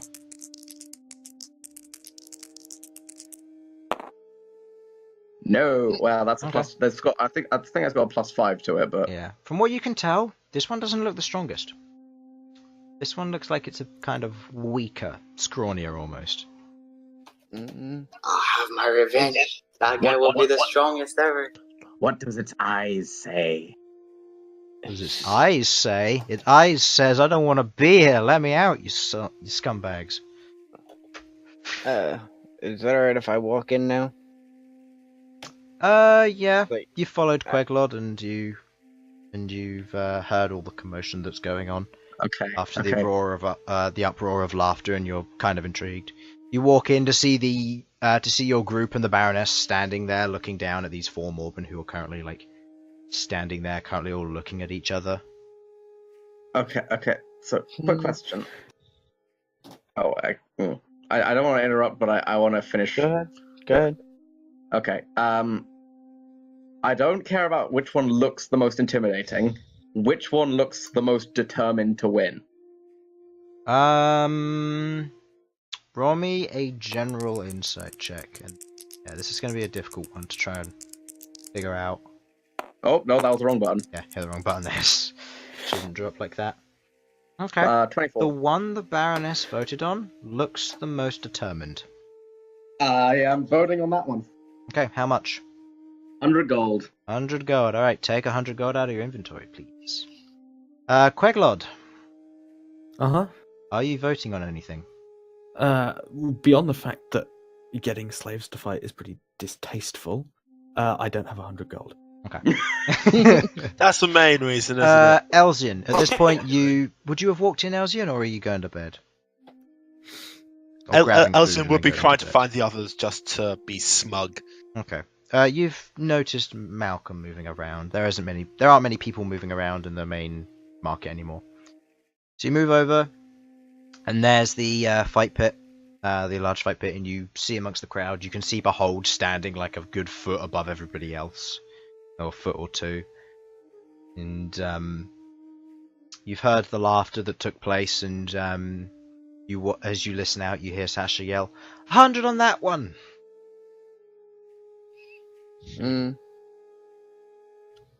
I'm gonna walk up and ask, what's going on?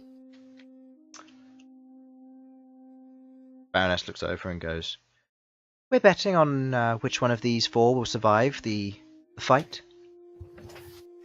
Can I do a survival check to see who's the most fit? I'm going to say do this with disadvantage because you've already made an insight check, so go ahead. It's with disadvantage, so roll and then roll again. Okay, so 11. What's your survival? Let me check. +3. Okay. The second one looks like it's the strongest. At first you thought that first one looks pretty good, but then he turns around and you look and you see that he's missing like 4 of his fingers on one of his hands, and he seems to have like a large, like broken portion of his jaw. And he seems to be a little bit messed up for this fight. You look at the second one, you're like, that one's pretty strong.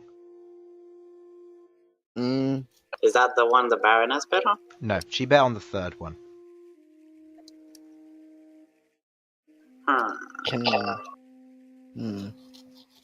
Can I do an insight check to see which one I think is the strongest? Give me a roll. And if you'd like to do anything as well, Elsyan. Elsyan's just there watching now. What's this dice down here that's been... Oh. Why are you rolling a d100? That's a 21. Why are you rolling a d100? Wait, how much is that? Yeah, that's a 21. Why are you rolling Okay, a d100? I'm not betting. That was to see if I bet. Ah, right, I see. Actually, no, I think that's a... I don't remember how I set these up.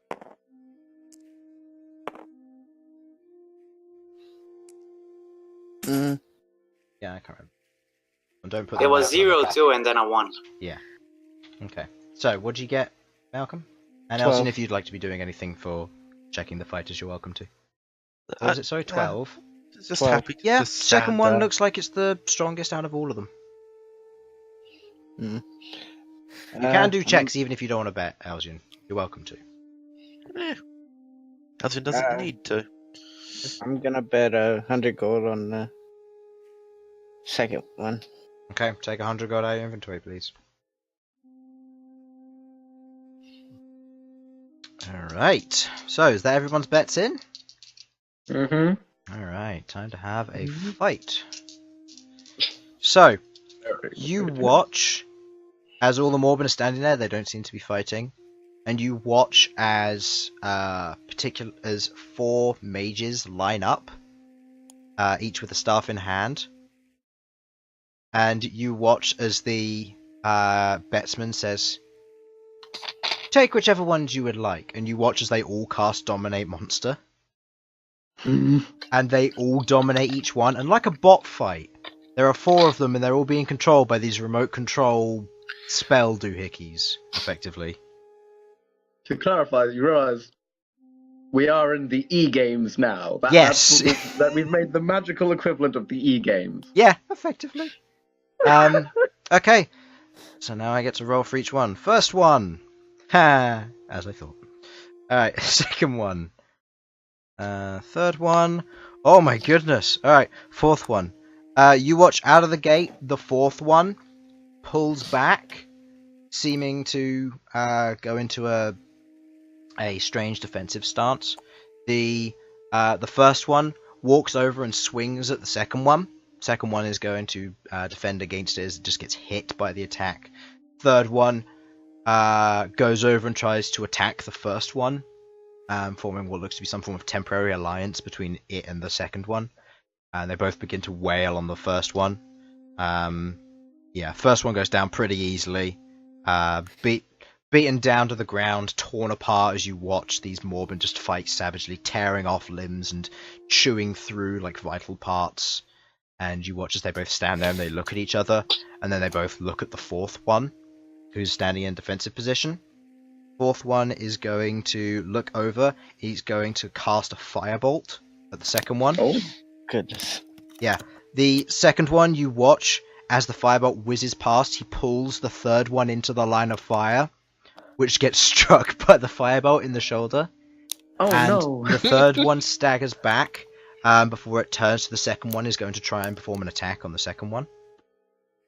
Yeah, it goes to make a strike, biting into the shoulder of the second one. Fourth one is then going to attempt to cast another spell before the third one's going to try and disengage and run over. Yeah. Fourth one throws out another firebolt, streaks forward, hitting the second one as he disengages. He's like very wounded, walking over, blood pouring out of portions of the fur. Third one's going to chase after the second one, takes down the second one with ease, and the fourth one again is going to try and cast, fumbling the spell this time. Third one rushes over, jumps on top of this Morbin, pinning it to the ground. Before, with a single bite, there is a chewing and tearing sound, like as it just tears the throat off of the fourth Morbin, and stands up, blood draining from its mouth. I believe Sasha. Yep. You betted on that. Did anybody else bet on the third one? No? Alright. Sasha. Other than the Baroness. Other than the Baroness, yep. Sasha, you make 300 gold pieces from that. And Malcom, you get nothing. And anybody else who bet, which I believe was just Malcom. Baroness also takes her money. The third one. The one the Baroness and Sasha voted on. I must say, you've got an excellent. I'm sorry. Do I call you my Baroness, Miss Baroness, my lady? I'm a little confused. With the Call whole me Pain. Pain. You've got an excellent eye, Miss Pain. Miss Pain will do. Miss Pain. The determination in that one's eyes was, it obviously proved he was the most, It was the only one that was willing to kill before the Dominate monster spell kicked in. Which meant that it had a natural savageness to it and strategy. Yep. It knew when to strike and who to strike. Yes. An excellent eye. You watch as this happens, and the Morbin that's currently standing there. You watch as like a chunk of flesh, of just like steak or something, is thrown down.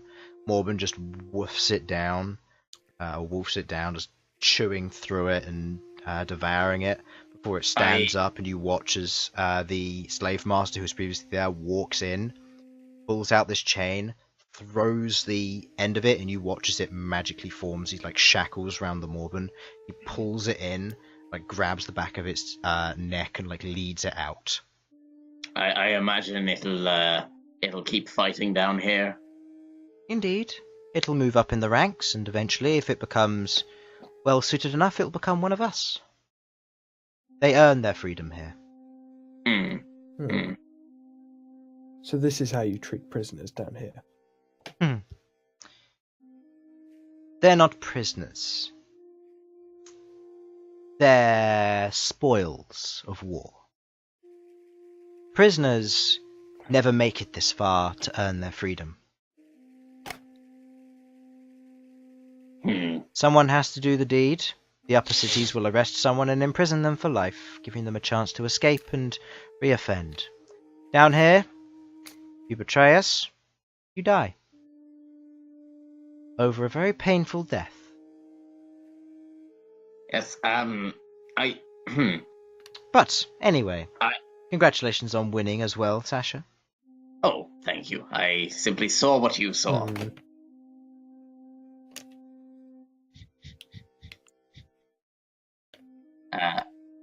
Wait, what? Oh, sorry, never mind. Okay. So what's going on now? What are you all doing? Right. Well, I will got be going to quite bed. a bit of cash. And I'm gonna Bhold go is going to be with coming my- with me. Alright, so let's start. Sasha, what are you doing? I've won twice today. I'm not going to push it, so I'm going to step away from the whole situation. Okay. I am, however, going to meet up with Elsyan and just follow Elsyan around. Alright, Queglod, what are you doing? I'm going to bed. Doing this. Okay, I'm Behold. going with I'm Behold. going to be bringing Bhold with me. Behold doesn't get a choice. Alright, Behold, you're going to No. bed as well. Malcom, what are you doing? I am going to check out the spider eggs that I have. Okay. I'm going to assume you go to your room for that, or... Yeah, I could go to my room and do it. You head to your barracks room and you, as you sit down, you watch as Behold is dragged in, because he shares a room with you, with Queglod being next door, with Sasha, and Elsyan next after that. And you watch as Behold is dragged in by the ear by Queglod. It's a surprising sight to see this old halfling lady grabbing the earlobe of this Goliath who's kind of like bent over double, like and just being pulled along before Queglod tells him to get into bed. And Behold begrudgingly obliges, putting his axe down for the night, and climbs into the bed. You hear a groan as he sits down. Before Elsyan or Queglod heads off to bed. Give me an animal handling check. Who, me? No, Malcom, because he's Malcolm. expecting the spider eggs. Oh, yeah. Okay. One of the spider eggs seems to have this faint green hue to it, and it seems to be a little bit softer on the exterior. Whereas the other one seems to be quite hard and seems to be more of a pearly colour. You gather that this is... one of them is getting ready to hatch, and you imagine it'll hatch within the next maybe 24 hours. The one that's white, you're not sure whether it's preparing to hatch, as in it's still growing, or whether it's died off somehow. You're not sure. Do I know anybody that could possibly tell me? The Baroness might be able to help, or any of the animal traders that are down in the Undercity. And as it's getting quite late, business will be picking up. Okay. So you can go and check that before you rest. Elsyan, what are you doing? Well, Elsyan is probably just going to find somewhere quiet to sit down and just eat some elf flatbread and read his book of lore, because Okay. it's just...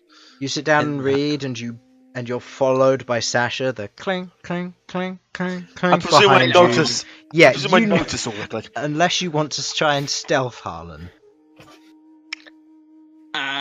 You know what? I'm going to try and be quiet. Give me a stealth roll with disadvantage. And Elsyan, I'm going to say you don't need to roll for this because this will be against your passive perception. Ooh, that's pretty good. Yeah. Your passive What did you perception's roll? what, 14? hey, catch up. Yes, my passive perception is 14. What What's did he roll? your stealth? 16. 15. 15 total. Okay. You, Oh, you bastard. amongst the crowd, you don't notice the clank, clank, clank, clank, clank along the stonework following you. Are there any puppies around I can kick? As you No, you don't see any No. puppies, and you see. I'm joking about kicking puppies. And Damn. as you sit down, you order some elven flatbread. The barmaid looks over at you, and Sasha, you like put your index finger up to your lips in a shush, almost, and she gives you like a really weird eye before turning around and going and getting your flatbread. So, Take to a silver clarify, piece away. Clarify, I'm directly behind Elsyan. You're directly behind Elsyan at this point. All right. Hi, friends. Oh, dear Christ! How By you doing? whatever gods you pray to, what the hell's wrong with you? What? I'm just here. I'm following you. How? Oh, please don't tell me you've been following me, embarrassingly close at the crowd, and oh no. That's right. Everybody knows. I thought I heard clinking earlier. I just dismissed. Oh god. Oh dear. Oh, this is not good. I gotta say that bit where you stepped in dog muck and then was spent like 5 minutes trying to wipe it off. That was the best part. That never happened. Don't go about telling people that happened. all right. That's teasing. Anyway, you doing all right? You went off for a bit. I wanted to make sure you're okay. No, you don't. You want to find something that you can just be a knob about. Hey. No, I've won money. I'm very happy. I've also won money. Well, I say money, a diamond. Oh, that's fair. How much is it worth? It's only worth 50 gold, granted. But you know those cup games that con artists do? Oh, yeah. I very nearly got set into a trap of just doing that all evening. That would have been quite bad, but I'm glad you managed to get out of it. Was he using illusion magic? I mean... Against an elf? I know, right? That seems a little odd. Just a little thick, really. Like you. Well, no, I'm thick with a THICC, thank you very much. No. THICK. CC is dwarvish. Yep. It's exactly the same thing. Just It the is exact a same thing, dwarven Chris. term. Yeah. It is a dwarven term for incredibly attractive. And thank you for calling me as saying as such. No, it's a dwarven term for wide, but you know, thick means things in boy. different cultures and to different people. Yeah, boy, you're but wide. dwarves sees being stout as Yes. like really right. So like, oh, thank you very much. Yeah, What a they're lovely like, compliment. yeah, I if give they it- see I a give it- large dwarf, they go, "Where the food at?" Yeah. And that's it. See. So Oh, you're just saying that, Elsyan. Oh, stop it. No, I mean it. I mean your skull has more bone than brains. Just your entire head. You're saying I'm hard-headed. Oh, you're so kind. I fucking hate you. It's Anyway, no, I hear that Bhold might try fighting the Baroness. I'd say I know where I'm putting my money on in that fight. Yes, it's entirely on Sorry, I can't keep a straight face. Oh, it's on the Baroness. Definitely. Oh, I know I meant to support him, but like, Christ. Did you also bet against him in the last fight? Yes, I did. Huh. Not so. We literally just come out of a fight where he got absolutely destroyed. you're a terrible so- manager, by the way. We are terrible friends. Yeah. We're not Yes. terrible teammates, but it was Now, see, the reason I'm doing this is because if he gets a few losses in next time he fights, the amount that I'll win when I bet on him will be even bigger. Fair play. Yeah. So you're cooking. I did not say that in character. No, he did not. I'm trying to figure this out as Sam, not Elsyan. So, you bastard. That's beautiful. Tactic, mate. Anyway. See, So- I'm gonna do a sort of like underdog thing. He's gonna get beaten a few times, and he's gonna clam up, and it's gonna be great. You can do the whole Rocky. He's going to climb up. Going to climb up some stairs. And Yep.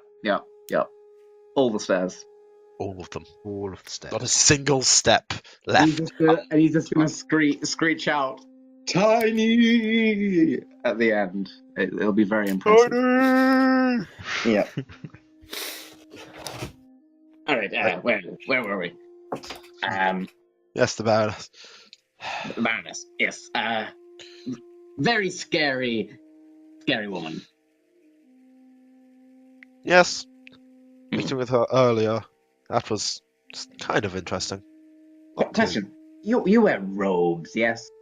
Yes. How do they work? How do you mean, how do they work? Well, what protection do they give? I've always wondered this. Out of character? So have I! in character. Like, in Dwarven culture, you're either wearing like you've always got a bit of metal on you. Like, if you don't have at least something, like even furs or something, it's like you're naked without them. And I've just always wondered, all of these people going around in robes, well, what's that about?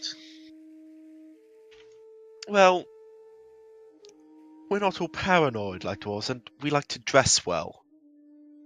I think my armor's quite lovely, actually. Look at this. Look at the metal working there. Oh, I love it. I'd rather not look too closely at you. Oh, come on. I'm just gonna, like, start shoving myself in Elsyan's face. Like, look at this bit of my gauntlets.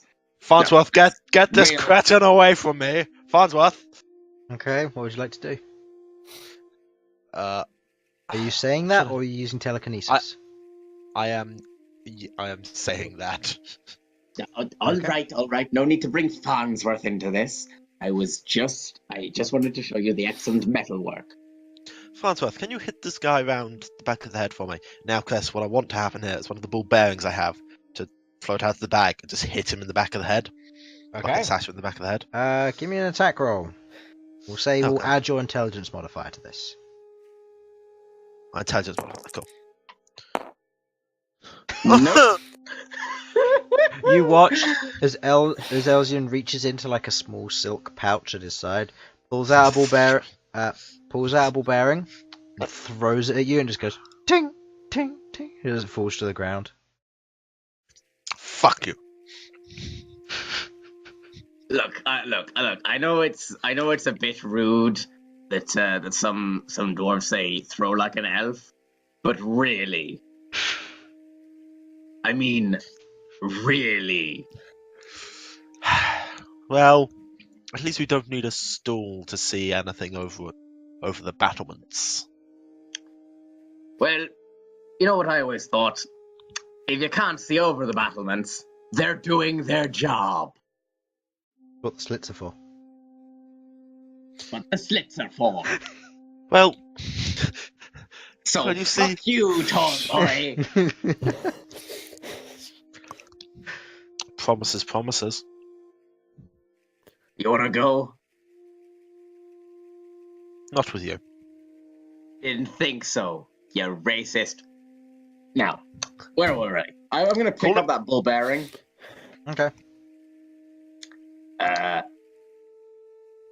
What do you even use these for? I don't know, I'm trying to figure that out myself. I mean, Can I try and like do like a metallurgy check on them? Like, Go ahead, make an Arcana check.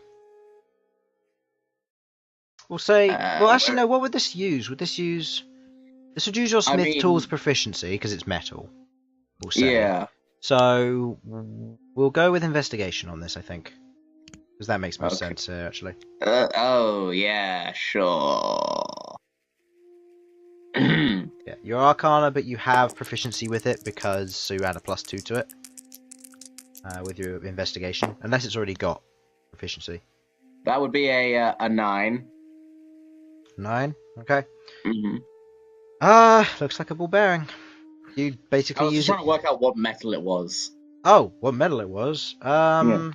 By the looks of it, some form of what looks to be kind of like well made and heated iron, so it's enchanted so it won't rust as easily, but still iron.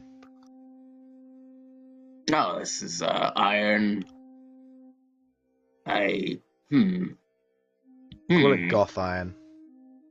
Goth iron. Put that down in my notes. Cute little stuff. I wonder. What I'm wondering is, I've got my whole 4G stuff. Can I do anything with this? How do you mean? Like, can I? I don't know.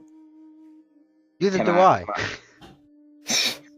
I don't know. Like, can I turn it into anything?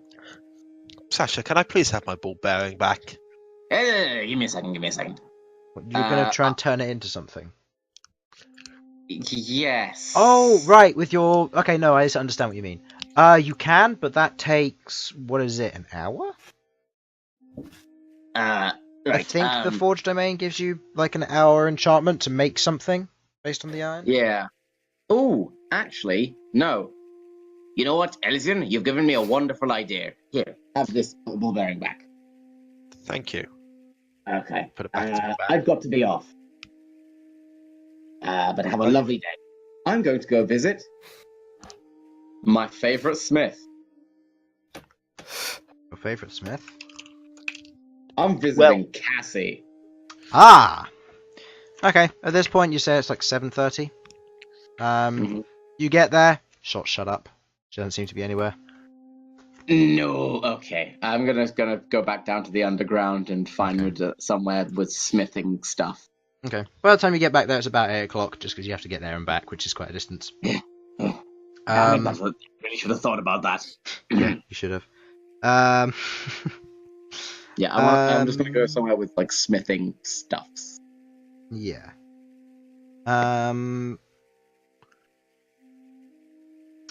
So. Okay, so you make your way into what would be the crafting district. There seems to be a set of smithing areas there. There looks to be, what you can tell, a tiefling there with what looks to be a large hammer, and he's just hammering away at at some form of sword that's on the anvil. And as you stand there and watch for a second, you watch as he pulls it up, plunges it into what looks like a bucket of some reddish liquid, pulls it out, and the entire thing is coated with this like red dust, which he then hammers, and you watch as this magical essence sparks and flickers off of the outside of it. Wow, that is good. Now I can use my disciple thing to sort of take a scrap metal I have basically and turn it into something. Yes, so you can conduct an hour-long ritual that creates a non-magical item that includes some metal, a simple or martial weapon, a suit of armor, 10 pieces of ammunition, a set of tools, or other metal objects. Also know that you have the Blessing of the Forge, which means that at the end of a long rest, you can touch a non-magical object that is a suit of armor or a simple or martial weapon until the end of your next long rest, or until you die. The object becomes magical and grants a +1 to AC if armor, or a +1 to attack damage and attack rolls if it's a weapon. Just thought I'd point that out because I think that's something that we've forgotten, because that's a very useful thing. Yeah, I need to get that all written into my stuff because we've still got the Disciple of Life stuff up, and I'm like, I've got to change right, yes, we didn't change that. Okay, we'll do that at the end of this. Yeah. When I level up, it probably will be fine. Yeah, either way. Anyway, so I'm gonna try and as using long as the broken. As long as the object you're creating is not worth more than 100 gold pieces, you can make it. Okay. Using the broken weapons that I picked up from the Morbin. Okay. And like I'm happy to buy some more metal and stuff if I have to. I'd like to try and make a set of smith's tools. Okay.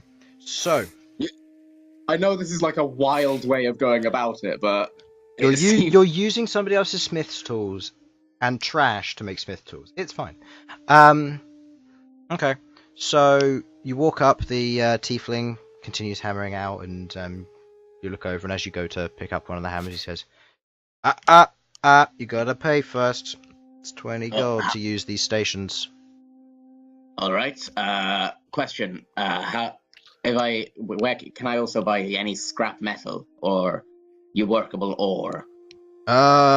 Workable ore you gotta get yourself. If you're after scrap metal, like pieces of trash and stuff, like wasted materials and that sort of thing, there's a bucket of them over there. If you want access to it, it'll be... Probably not trash, but stuff that was wasted out of other people's... so you'd be looking at like warped iron that can't be reworked into something. You'd be looking at forms of impure metals, that sort of thing. You can extract the metal out of them quite easily. That's what my plan is. Yeah. If you want to have them, make these silver piece per 10 pounds of scrap metal. We'll say that. We've got to get it away somehow if you're buying. Yeah. Do you mind if I pay up at the end? I don't know how much this is going to take. Yeah, sure. As long as you pay the 20 for the station, that's fine. Sure thing. I hand over the 20. Okay. He takes the 20, pockets it, and goes back to working. Oh, and if you're after any more enchanting materials for improving your weapons, I can sell those as well. If you're willing to forge them. Maybe once I've gotten a bit of practice in. All right. Right. Okay. And I'm going to try and forge me some smith tools. Okay. Over the next hour, leading into about 9 p.m., you're hammering away at these pieces of metal, and Tiefling seems mildly interested in this. As you're using the tools, there's like a reddish glow to the hammer, the hammer that you're using here. And as you're striking down at it, you notice this. It seems natural to you because this has happened before. You strike down with it, and there's this flow of like white red energy that flows over the top of it. Who was your? Yeah, and as you speak and you begin hitting at it again, and he's at this point you haven't noticed this, but he's just standing there watching you do this. And eventually, after the hour has been completed and you take it away, you pull back what look to be these very nicely made. There's a wooden shaft with what looks to be a very well-made hammerhead to it of this of the hammer that's used in the smith's tools. It has what looks to be like a bronze and metallic kind of coloration to it, going around the outside, spiraling what looks to be flames. The other tools that you have, the stoke and that sort of thing, they're all they all have like these intricate details of them of dragons and battles gone by and flames and that sort of thing. And you now have this really fancy set of smith's tools at your disposal. Well, and they'll also remove all of your rough and destroyed weapons. By the way, you can remove those. Yeah, cool. Where is it? There it is.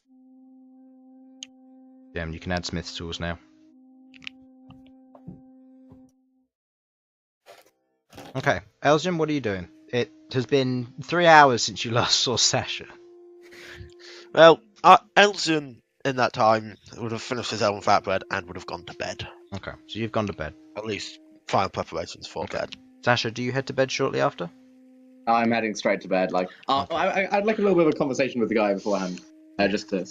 Yeah, he looks over and he says, "Interesting. Well,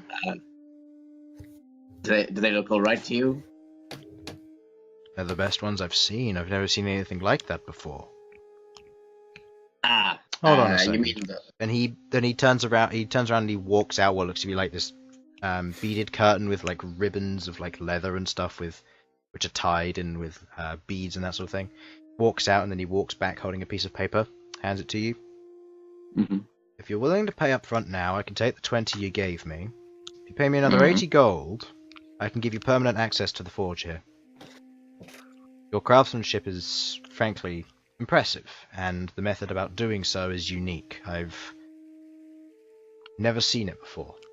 And it would be an interesting experience to watch you forge in the future, if you'll allow it. You know what? All right. I'd like that. Okay. Question. As long as you can help teach me a bit, I'm Of course. I'm out of practice. Of course. Let me just find my monies. Yeah, let me just. You should be proficient in Smith's tools. I am, but I'm just like I haven't. Oh, had okay. the So it's chance to been practice. where it's been In like 10 character, years. I haven't. Yeah. Okay. Like maybe I've done the odd bit of work, but it's nothing big. Yeah. He looks over and he says, "Well, you're always welcome to the forge, and yes, that's another 80 gold out. You're always welcome to the forge, and if you ever need practice and all that, you're welcome to come here." Okay. While you're here at this station, you have access to infinite scrap metal, and write this down by the way because I'm going to forget. Mhm. You have infinite scrap metal, and you receive half prices on general ingots of metallic kind, as well as elemental components. Okay, so 50% off of ingots, infinite scrap, and 50% off of elemental components.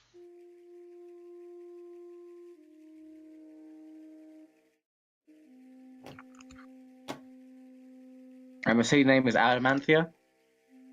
City's name was Adamantia, yes.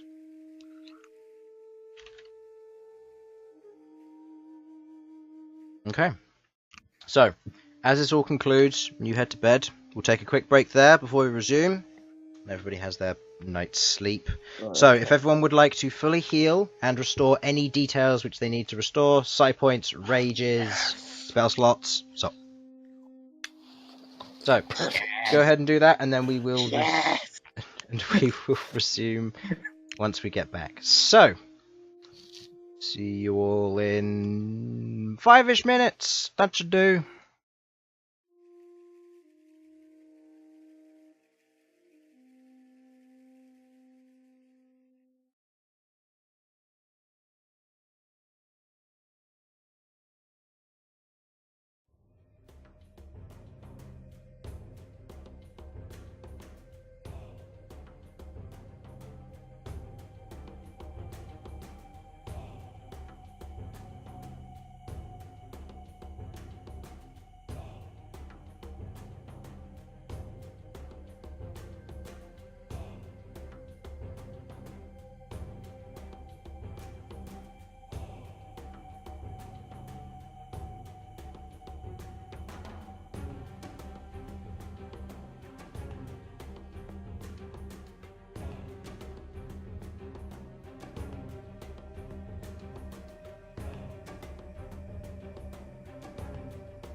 And we resume. Right, let's turn that off. So, as we all get back into this, you're all currently sleeping, enjoying your rest. Malcom, you're first, and Queglod and Sasha, you're off sleeping. Sasha gets in a little bit late. Clang, clang, clang, clang. Wakes you up a little bit, but you just go straight back to sleep. I would like to stealth roll on that. Alright, fine. Disadvantage, please. Well, one of them's a 4. Come on, 1. Come on, 1. No. Oh. You go in, you wake Queglod up, but she doesn't care. And Malcom and Bhold, you're fast asleep. Elsyan, Yes? you've gone into your trance, Mm. but as you begin entering your trance, Oh, you God. feel a strange effect. Strange effect, eh? You've felt this once before, and you begin to fall into a vision. Vision. Sorry. Yes. Get yourself by So, you find yourself seeping into a strange feeling, a vision. Last time you had one of these was shortly after you left the Elven Kingdoms, making your way into the Empire. As you fall slowly into this vision, you see what looks to be a deep grey and purple swirls melding and mixing in all directions as you stand there in your regular attire, your long overcoat and regular attire that you usually wear, but you feel weightless within this void. There's a single sound, a chime, off in the distance, before you hear a deep thrum.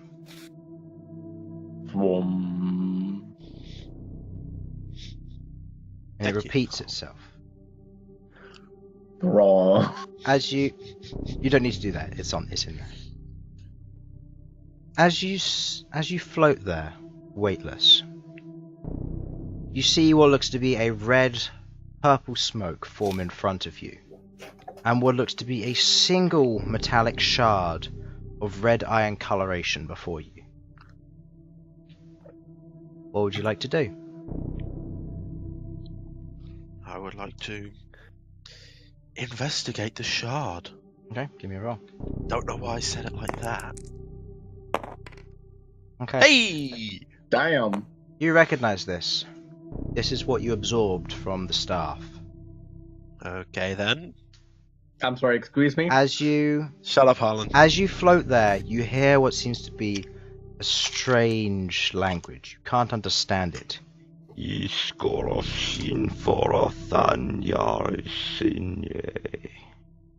And as you Fucking float what? there, Sorry.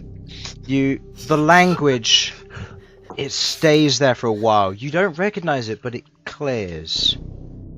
So, who do I have the pleasure of thanking for freeing me from that damned rat thing? Ah. Must be referring to me. I am Elsyan Aleuir. Pleasure to meet you. I see.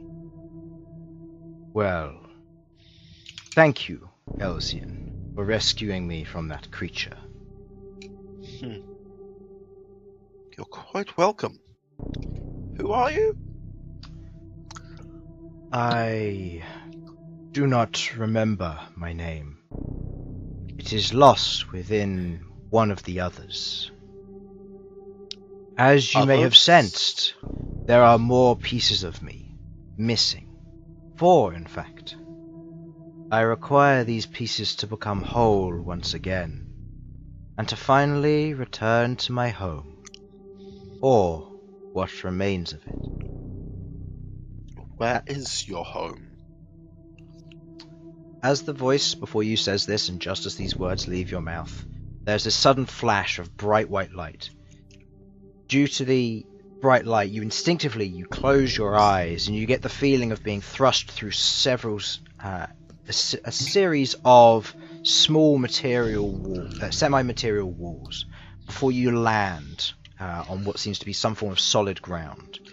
There's a light, calm wind blowing against your chest.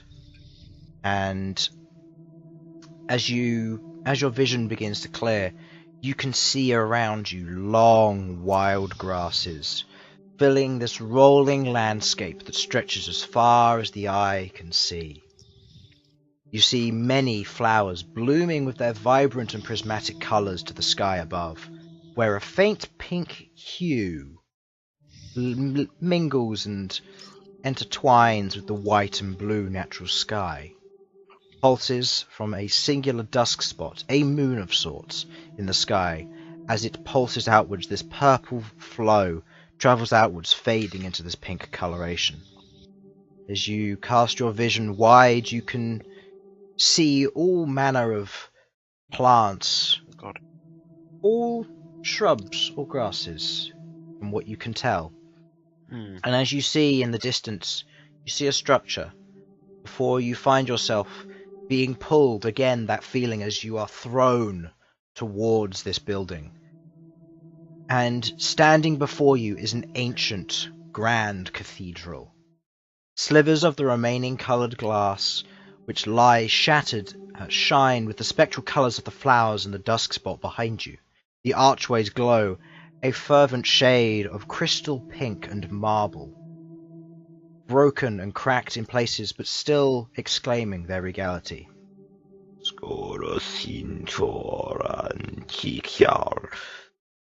Again, you turn, and before you lies that strange sangria-coloured smoke, floating about head height with you, releasing a slow pulse of red as each word makes its declaration.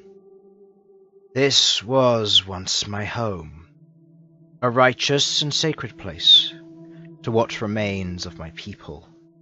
5 of us existed.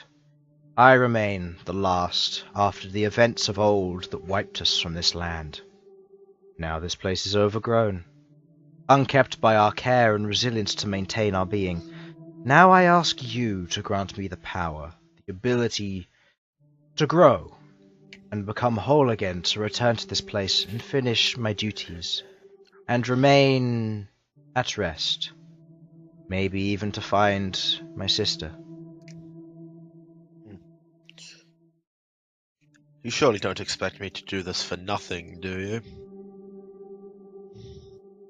You speak as if you took something, and you did not gain from it last time.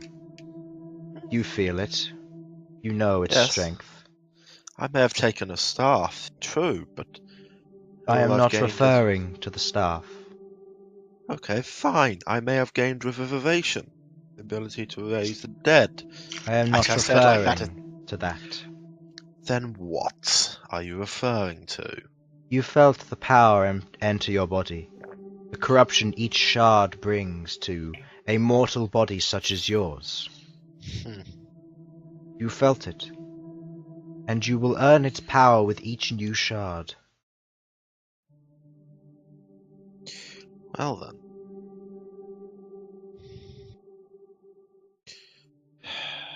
Very well. I will look into this. Find more and return them to me. Betray me, and you will end up the same as the Ratkin. I trust you are wise enough to understand that? I'm wise enough to understand many things. Fair enough. You, also wise enough not to tell him that I'm not wise enough. You, much like I, have suffered a great deal in the hands of our family. Putting it lightly. And as a result, I understand your pain. So, I do believe we have a deal. Very well.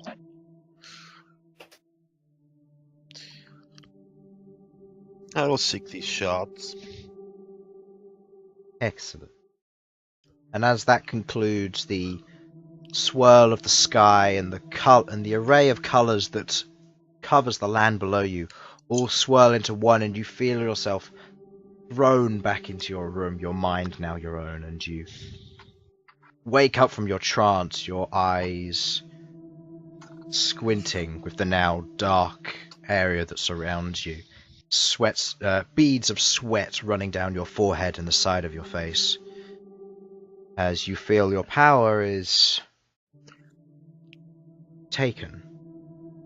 But only because of the vision. Okay, then. You are the first one up, because you only have to rest 4 hours. So, at this point, because you went to bed at around about 7, it is currently about 1 AM. Huh. So it's near the dead of night. I'm going to try and find some light, presumably, and just try and find any clues to these shards in my book of lore. Okay. Looking through your book of lore, nothing references this. Huh. This is more exotic knowledge from what you know.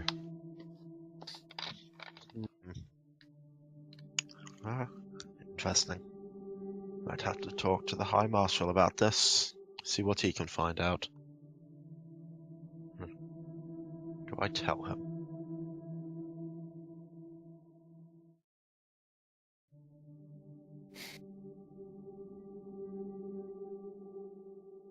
How about you bring your bestest buddy into it? Yeah. Alright, so F is for friends who do stuff together, U is for you. as you all, next person to wake up is Malcom. Malcom. Let's see, what do we got here? Yeah.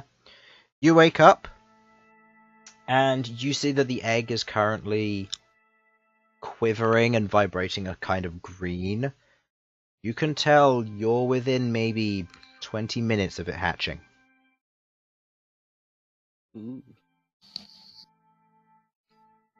Are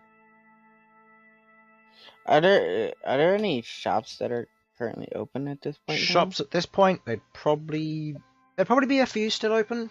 The ones you're probably after, I'd say maybe you could get. Actually, give me an investigation check for this.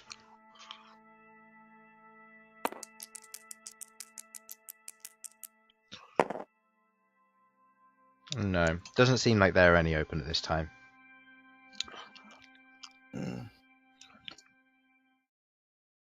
No food. Too bad. Still go to the canteen. Well, that's what I was talking about. Oh, you said like pet shops and stuff. No. I didn't say pet shops, just shops. Like, Oh, shops wise, oh yeah, there'd still be a bunch open. You'd be looking at like general magic item sellers and vendors. You're looking at the canteen, which is always open, and some of the other betting stations and gambling stations that are around the place. alright. I want to try and get some food. What kind of food? Some meat. Okay, meat's fairly easy to obtain. You just want the raw ingredients. Yeah. Yeah, you'd be looking at maybe a silver piece, or maybe about a pound of meat. Yeah, that sounds good. That's a fair bit. It's uncooked, it's just raw. Not really much you can do with that. Yes. So, make your way back to your room. And you wait patiently, cross-legged on the floor, watching as the egg slowly opens. Elsyan, what are you doing at this time? Elsyan. What am I doing at this time? Yeah, you've been awake for like the past 2 hours. I don't know what. Playing video games? No, I can't do that. Yeah, but let's just go with that. You're out playing cards with a group of strangers Yeah, out in screw the it. Under Tavern. Elsyan is gambling again. All Alright, I'm gonna say make me 3 sleight of hand checks. And I'm gonna do 9 because you're gambling with 3 other people here. So, first one, give me a single roll. Good. Do you know what? Because you're gonna complain about it. No, give me a sec. Okay, no, I'm not going to complain about it, Chris. So you just want me to roll 1 dice? Yeah. for now, and then we'll roll Plus the 3 other. to my sleight of hand. Oh, almost. Oh, sweet. Yep, I'll just leave these. You reroll that. So that's a 17 against. With the plus 3. Oh man, you trounced these guys. 3, 11, and 14. Yeah. You managed to earn yourself 25 gold from that lot. Next. Excellent. Roll again. I'll wait till the end of this before. 19. Woo! Again. It's 5, 8, 7. That's, yeah, another 25 gold. Would you like to roll again? They're going to think you're cheating in a sec. I think that.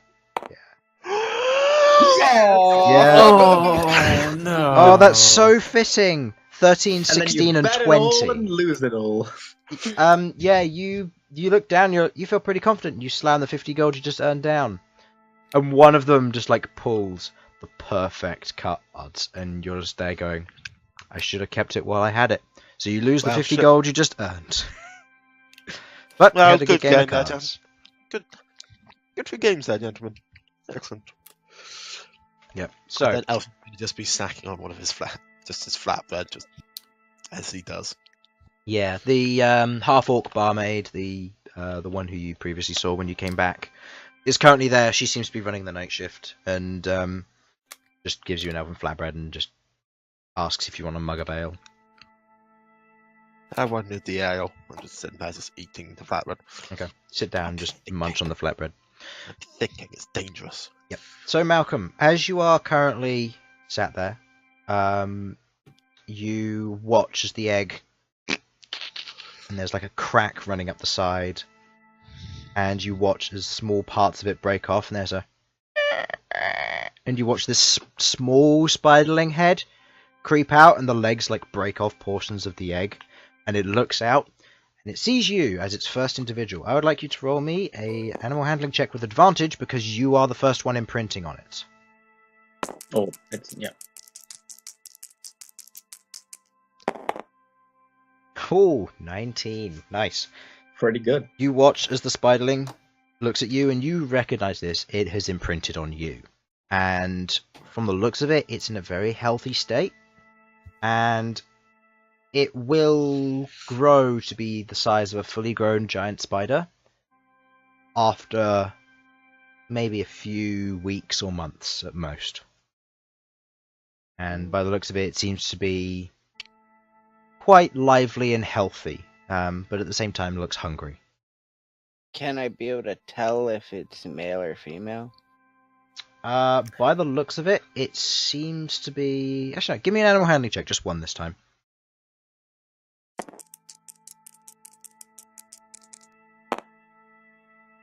Okay. This one seems to be female.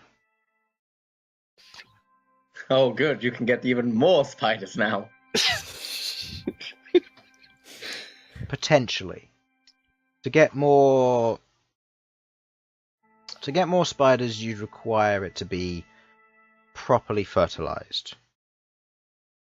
You get the sense, just from analyzing the new baby spiderling that's currently climbing on your arm and your shoulder, that the spiderlings work where if they aren't fed particular special foods, they don't grow to be giant spiders. They need to be healthy enough to earn that at birth. If they are weaker, they end up being spiderlings. And females have a tendency to become kind of inert, or no, what's the right word? They don't, inert. They don't have, infertile. They don't have the ability to breed because that is led by their matriarch. Is it matriarch? Yes, matriarch. Yes. Mm-hmm. And that's led by their matriarch who does all the breeding, but they do the carrying. So they carry the eggs and they nurture them in small pockets. So there, if you fertilize it correctly, you can get, you can have a fertile giant queen or giant spider queen. Ooh.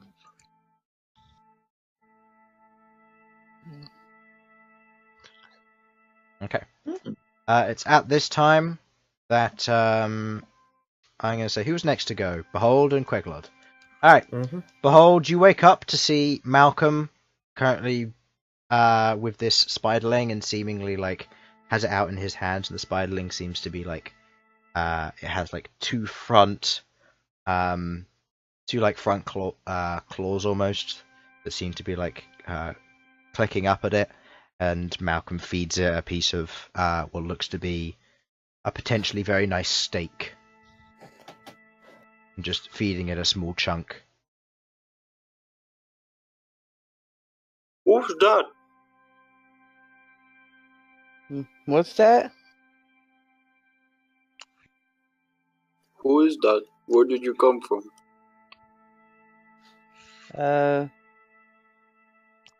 She just hatched from the eggs that one of the eggs that I got from the spiders in the forest. Oh, is it friendly? Yes.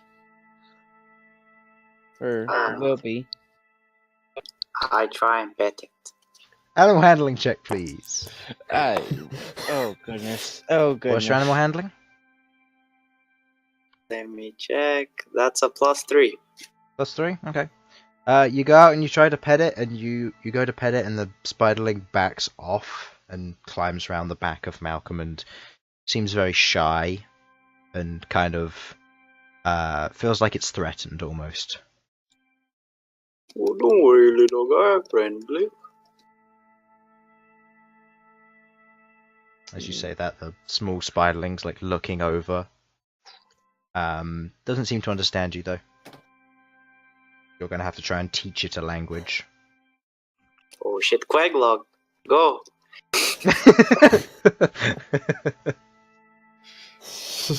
You successfully taught me a language, you can teach him.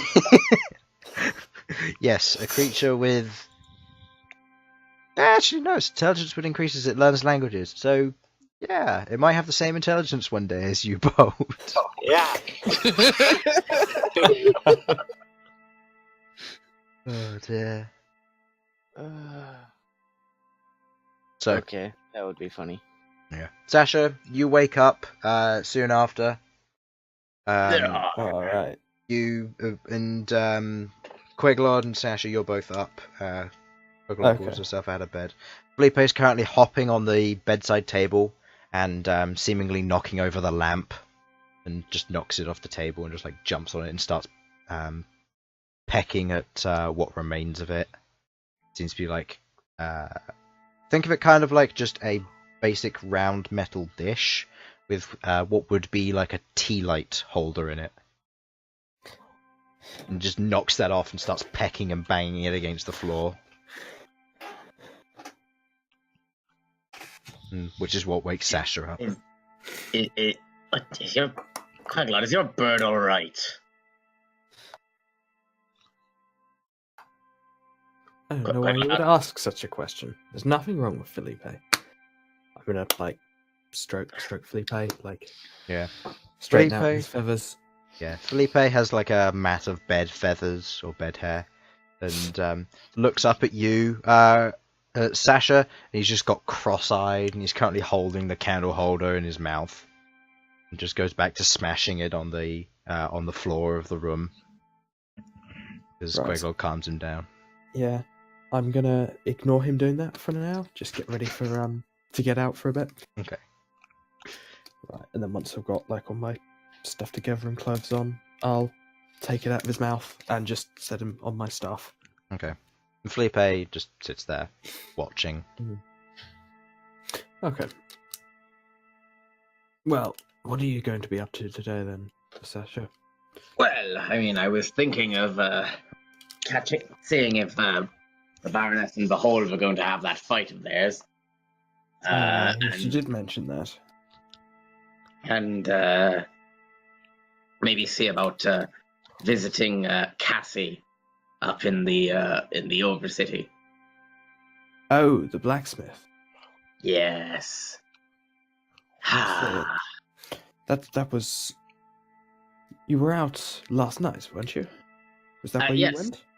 No, well, I thought I'd have a look-see seeing I could borrow a forge, but no, she wasn't in.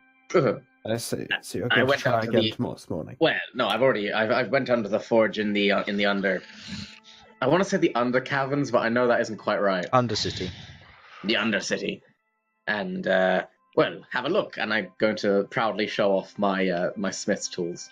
They are very well made, smith's tools. You know a little bit about ironwork, and this seems to be very well made. It's not simple like the staff that you're currently wielding, but they look well made and fancy in their design, but practical.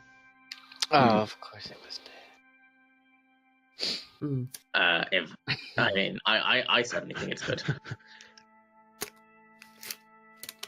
Yeah, so these new then? I don't Oh, believe yes, I've I seen made them them. before. I see. I suppose that's one thing I've wondered. How exactly does one make smith's tools without having smith's tools? Well, I mean, I used the smith's tools that were there, but I imagine they made crude ones out of perhaps carved stone, or just use basic implements, or such as a mold they'd carved out, and then they crude versions. Then they use those crude versions to make less crude versions, and so on until you get to the modern day equivalents.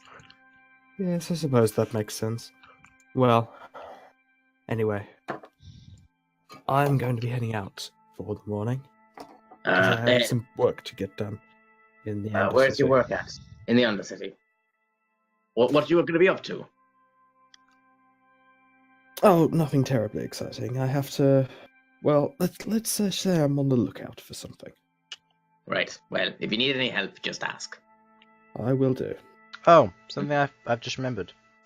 I would like Sudz, Queglod, Elsyan, and Sasha to all make Constitution saving throws, please. What? Oh, yeah, that's right. Oh, that's Oh, on the no. right one.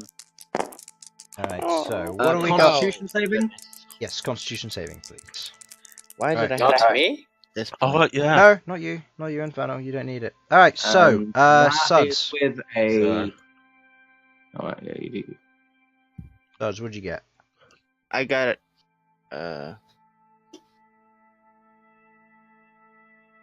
I guess 6.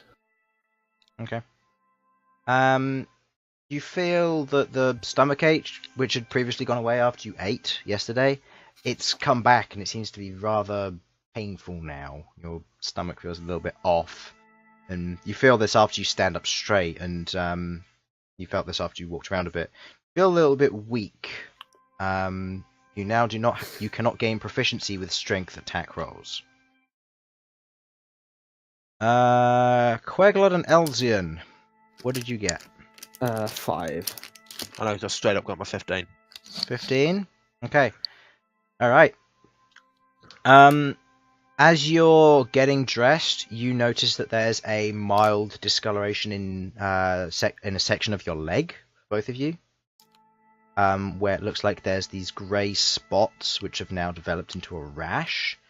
And it seems to be spreading somewhat. And as you rub your hand along it, it feels different to the rest of to where else. So if you touched your arm and then touched your leg, you wouldn't be able to feel your hand as much. Your dexterity saving throws are now made with disadvantage. Will you guys be humming like me? And Sasha, what'd you get? A 19 altogether. Okay. As you go to put on your armor, you feel this pain along your shoulder. And as you put your hand to look over, you can see that there's this gash which has gone and inflamed. And you can see that there's this bright red rash which is now developing around it. That's strange. Queglod, could you... It's a bit hard to clearly see. Would you mind having a look at this for me? Yeah, I'll take a look at it. Do I recognize anything like this? Make a medicine check. Yeah, I'm going to try my own medicine check in a bit, but I'm just Yeah. trying to get Yeah. your... What's your medicine? Medicine, I'm just looking at that. Is +1. No, you don't recognize something like this. It doesn't look particularly common, like rashes and cuts and that sort of thing you've seen before. But Yeah, this I'm looks gonna like a do my own- sequence. I'm going to do my own medicine check. Yeah, and I'm gonna make one on mine as well, since I had different symptoms. Wait, that one was odd. Sorry. Yeah, +5, 8. So, Yeah, same difference. no, Yeah. you can't tell what it is either. Yeah. So, yeah. Can I make Can one I- on my symptoms as well? Yes, please? yes, you can.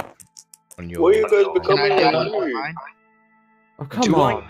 Do I know that you've got something up with you, Queglod? You do now. Queglod's currently looking at it. After Oh. examining yours, Queglod sits down on the bed and just pulls up a section of. Yeah. Um, Can I medicine check that since it's Go ahead. different? Yeah, you have no idea what it is, Queglod, but at the same, this looks a bit strange. That is Alright. a 24. Queglod is currently infected with Grey Skull. Could I try and figure out what mine? Wait, was that Grey Skull or Skull? Skull, Skarl, and you can tell that this is a infection which, if not properly dealt with, will cause you to lose your sensory feeling. So you'll have like a loss of feeling, and it will be replaced with a constant pain. And you will take continuous psychic damage on anything that involves dexterity. Oh, Queglod, this is Grey Skull. Quickly, we've got to. By the way, Gather this everyone's involves. They can wait then. By the way, gather everyone together. Go on, sir. the psychic damage that involves dexterity will also include initiative. Mhm. So be aware of that. What do you mean it will include initiative? So whenever Can I- you roll initiative, you take damage. We have got to effectively. get down right. to the. We have got to get to the to a doctor's. What was your total immediately. medicine check? 24. You also know that this can be cured if you manage to beat the infection by applying crushed methyl weed with honey to the location as an ointment, which you know can be. Wait, methyl weed? Yes. Wasn't that one of the ones I picked up?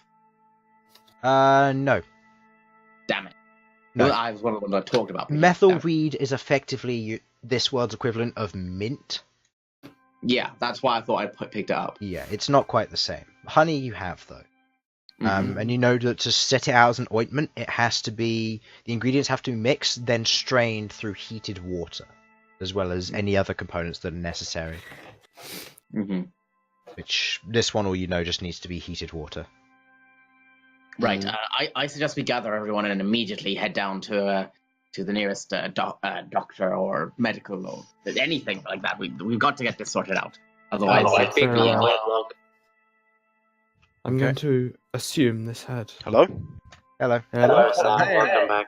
Okay, right. Uh, You can hear me, but I can't hear you. yes. Right. You see? Yes. Strange. okay. Disconnect and... Oh, he can't hear us. Duh.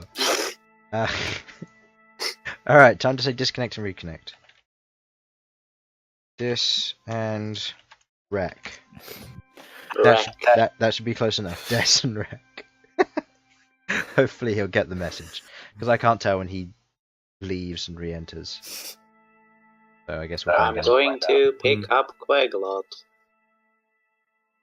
Okay. Do I remember any hospitals while I was in town? Remember hospitals? Give me Any, a like, history hospitals? check with disadvantage because that's like a week ago at this point. Give me a disadvantage. Of course. Okay. Would I? No, would you I know have if no it's been idea.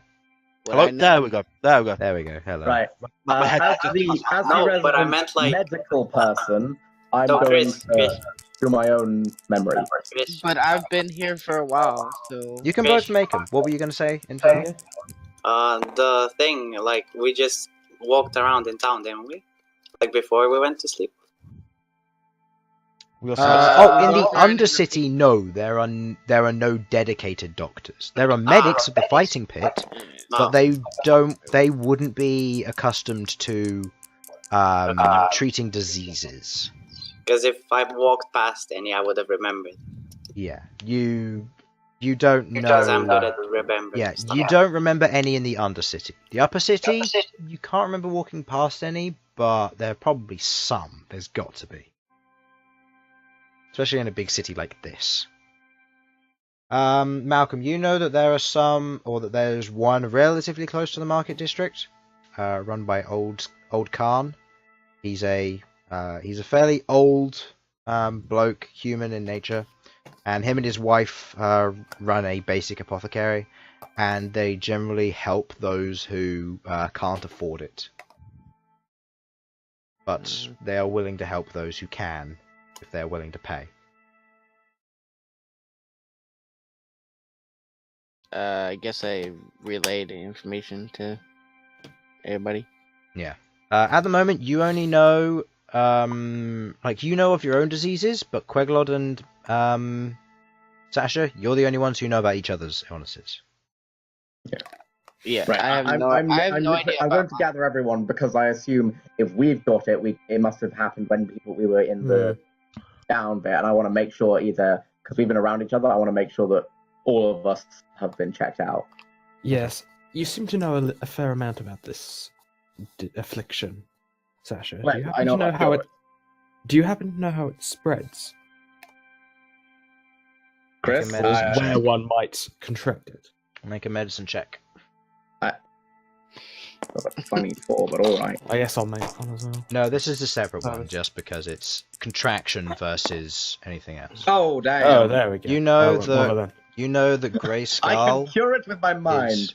You know that Greyskull generally ends up being contracted after long exposure to bad conditions, like think of it kind of like what's the foot condition they had when they were in the trenches? Trench foot. That Very imaginative, fairly you know. fairly self-explanatory. Yeah. So Yeah.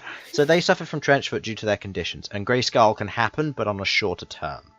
Your own disease, now that you look at it again, you get a feeling that you're currently suffering from something known as crimson boils, which can be painful, but they don't end up being contagious until it reaches its final stage.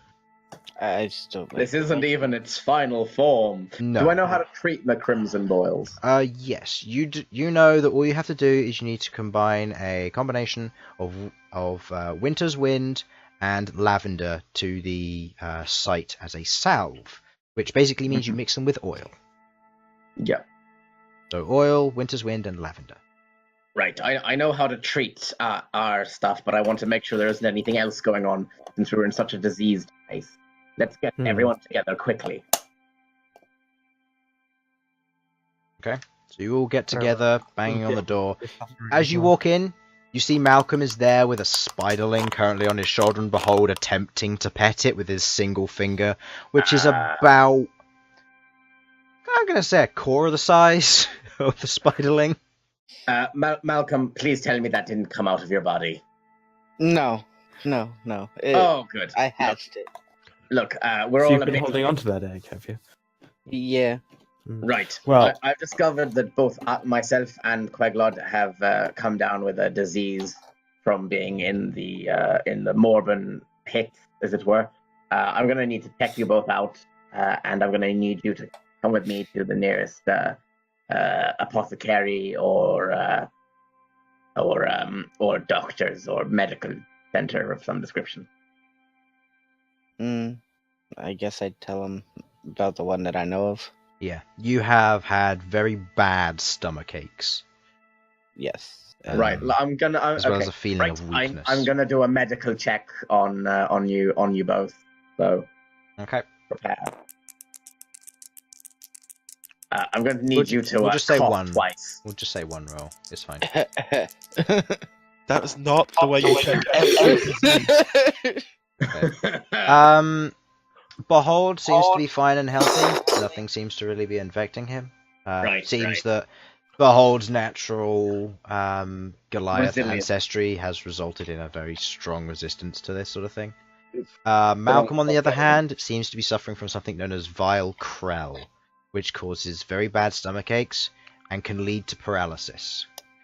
Oh Lord. Yeah. That's bad. How do I treat vile krell? This one, you would have to use methyl weed and nutmeg in a tonic. So you mix them together, add a little bit of hot water.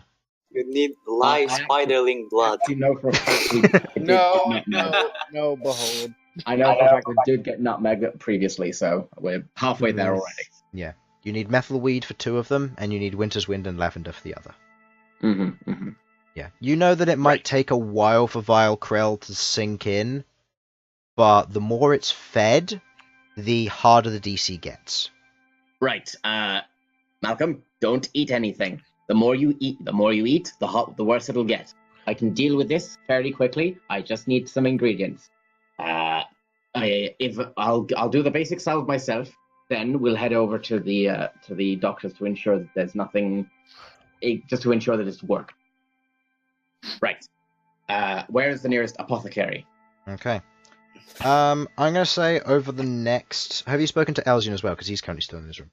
No. You walk past Elsyan. Sorry, as you make your way up, you find Elsyan sat there, anime cat ears and wide open eyes as he's nibbling on this bit of elven fat bread that he's just holding in front of him. Just nibbling his way through it. Elsyan, have you been feeling ill at all recently? Any strange patches or anything? You noticed the rash on your leg. Yeah, I That's noticed. Grey Skull as well, isn't it? You don't know. You don't know. I haven't told you yet. I've noticed the rash on my leg. Oh, you've noticed it. Okay. Well, now that you mention it, I do seem to have this weird rash on my leg. Would you mind if I A had series a look? of Yeah. You have a look at What it. was that, Queglod?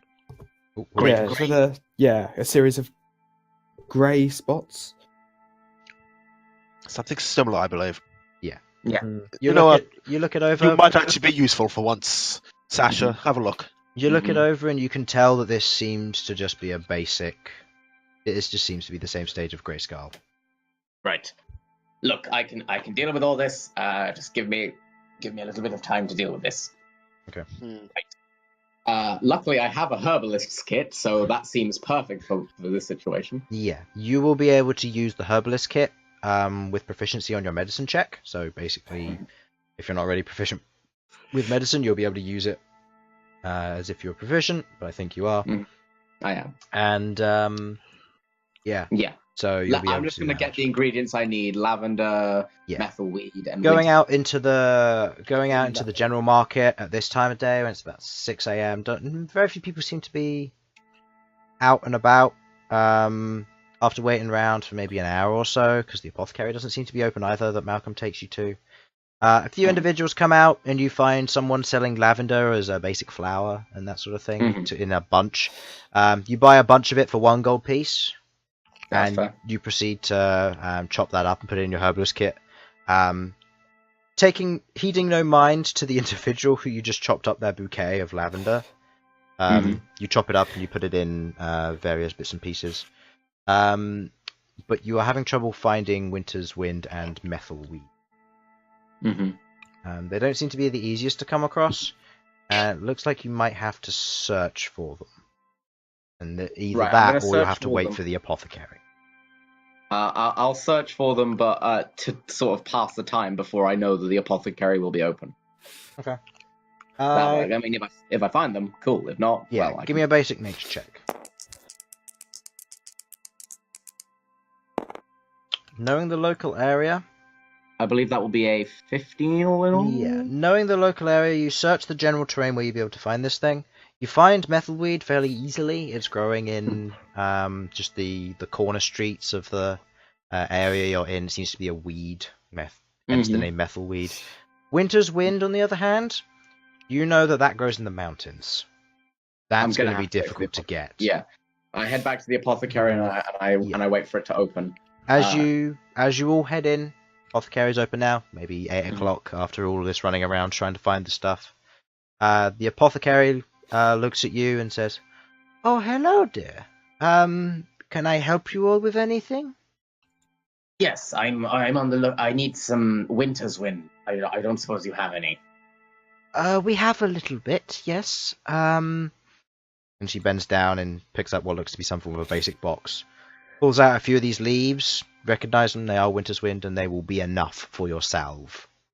How much? Seeing as you have a friend there who seems to be very well attired, I'll charge you 5 gold pieces for it. Fine. Okay. Here you go. Okay, the 5 gold pieces.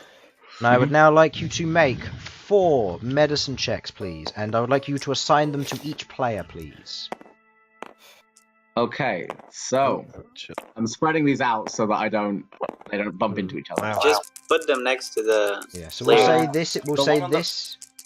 We'll This say one that is this one is Malcom. him. Oh. This one is Sasha. This one is Queglod. This one is Elsyan. This one is Malcom. Malcom, yeah. All right, so yep. Then roll those.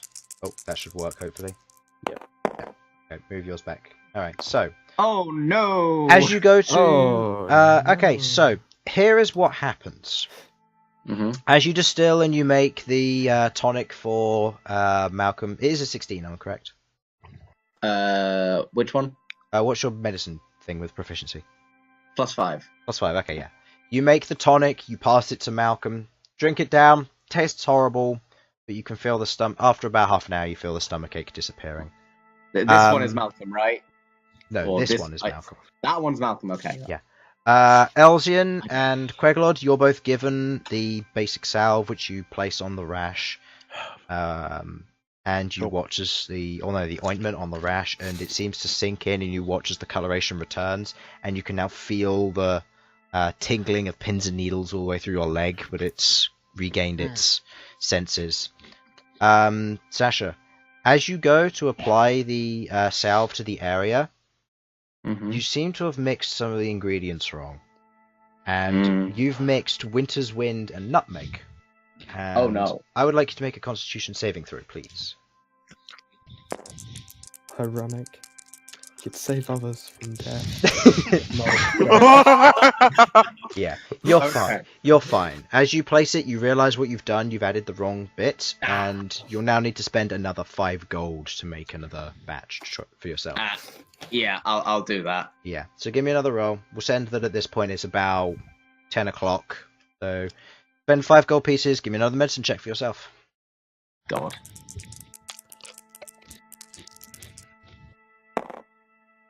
Okay.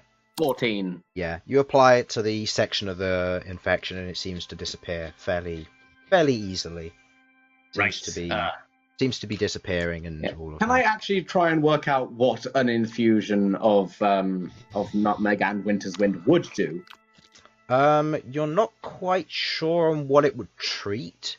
You know that as a salve, it's got some kind of like a fiery feel to it. Think deep heat almost. So it might be good for anything that causes muscle pain. Yeah, I'll hang on to that. It might be useful for helping with Bhold when he needs to get back into a fight. Okay. Yeah. Okay. And if there's any left over, I'm hanging on to all of these because there's no reason to get rid of them. You've got little bits of each which you can use to replicate more of the stuff when you need to at a ready basis, provided you've got the ingredients. Mm-hmm. So, right. Thank you very much. Also, ma'am, would you? I might say, if you've any way to get more Winter's Wind, you may want to, and all of the ingredients I've used used here, well. It's possible, but there's been quite a few people infected, so keep an eye out. Thank you for your assistance, and I wish you well. Thank you for the heads up. Have a good day. And as you make your way out onto the streets, about 10:30ish, quite a large portion of the morning has gone by, and I think we'll end our session there, where you're all rested up and cured of your injuries and recovering. So, cool. For those on the stream side, thank you for watching. Hope you enjoyed. I will be saying that our next D&D session will be next week, so hopefully everybody should be able to attend that. And because it's a birthday stream, we might even have a few guests. We shall see. Yes, it is my birthday. I am getting older, and I feel like an old man. Anyway. 1 year closer to death feels bad, man. Yeah, I know. I know. It's like a countdown clock. And to be honest, that's 130 already. Yep, exactly. So, thank you for watching. Hope you enjoyed. And either way, see you all next time. Bye-bye. Bye-bye. Bye, everyone. Okay, I gotta head off.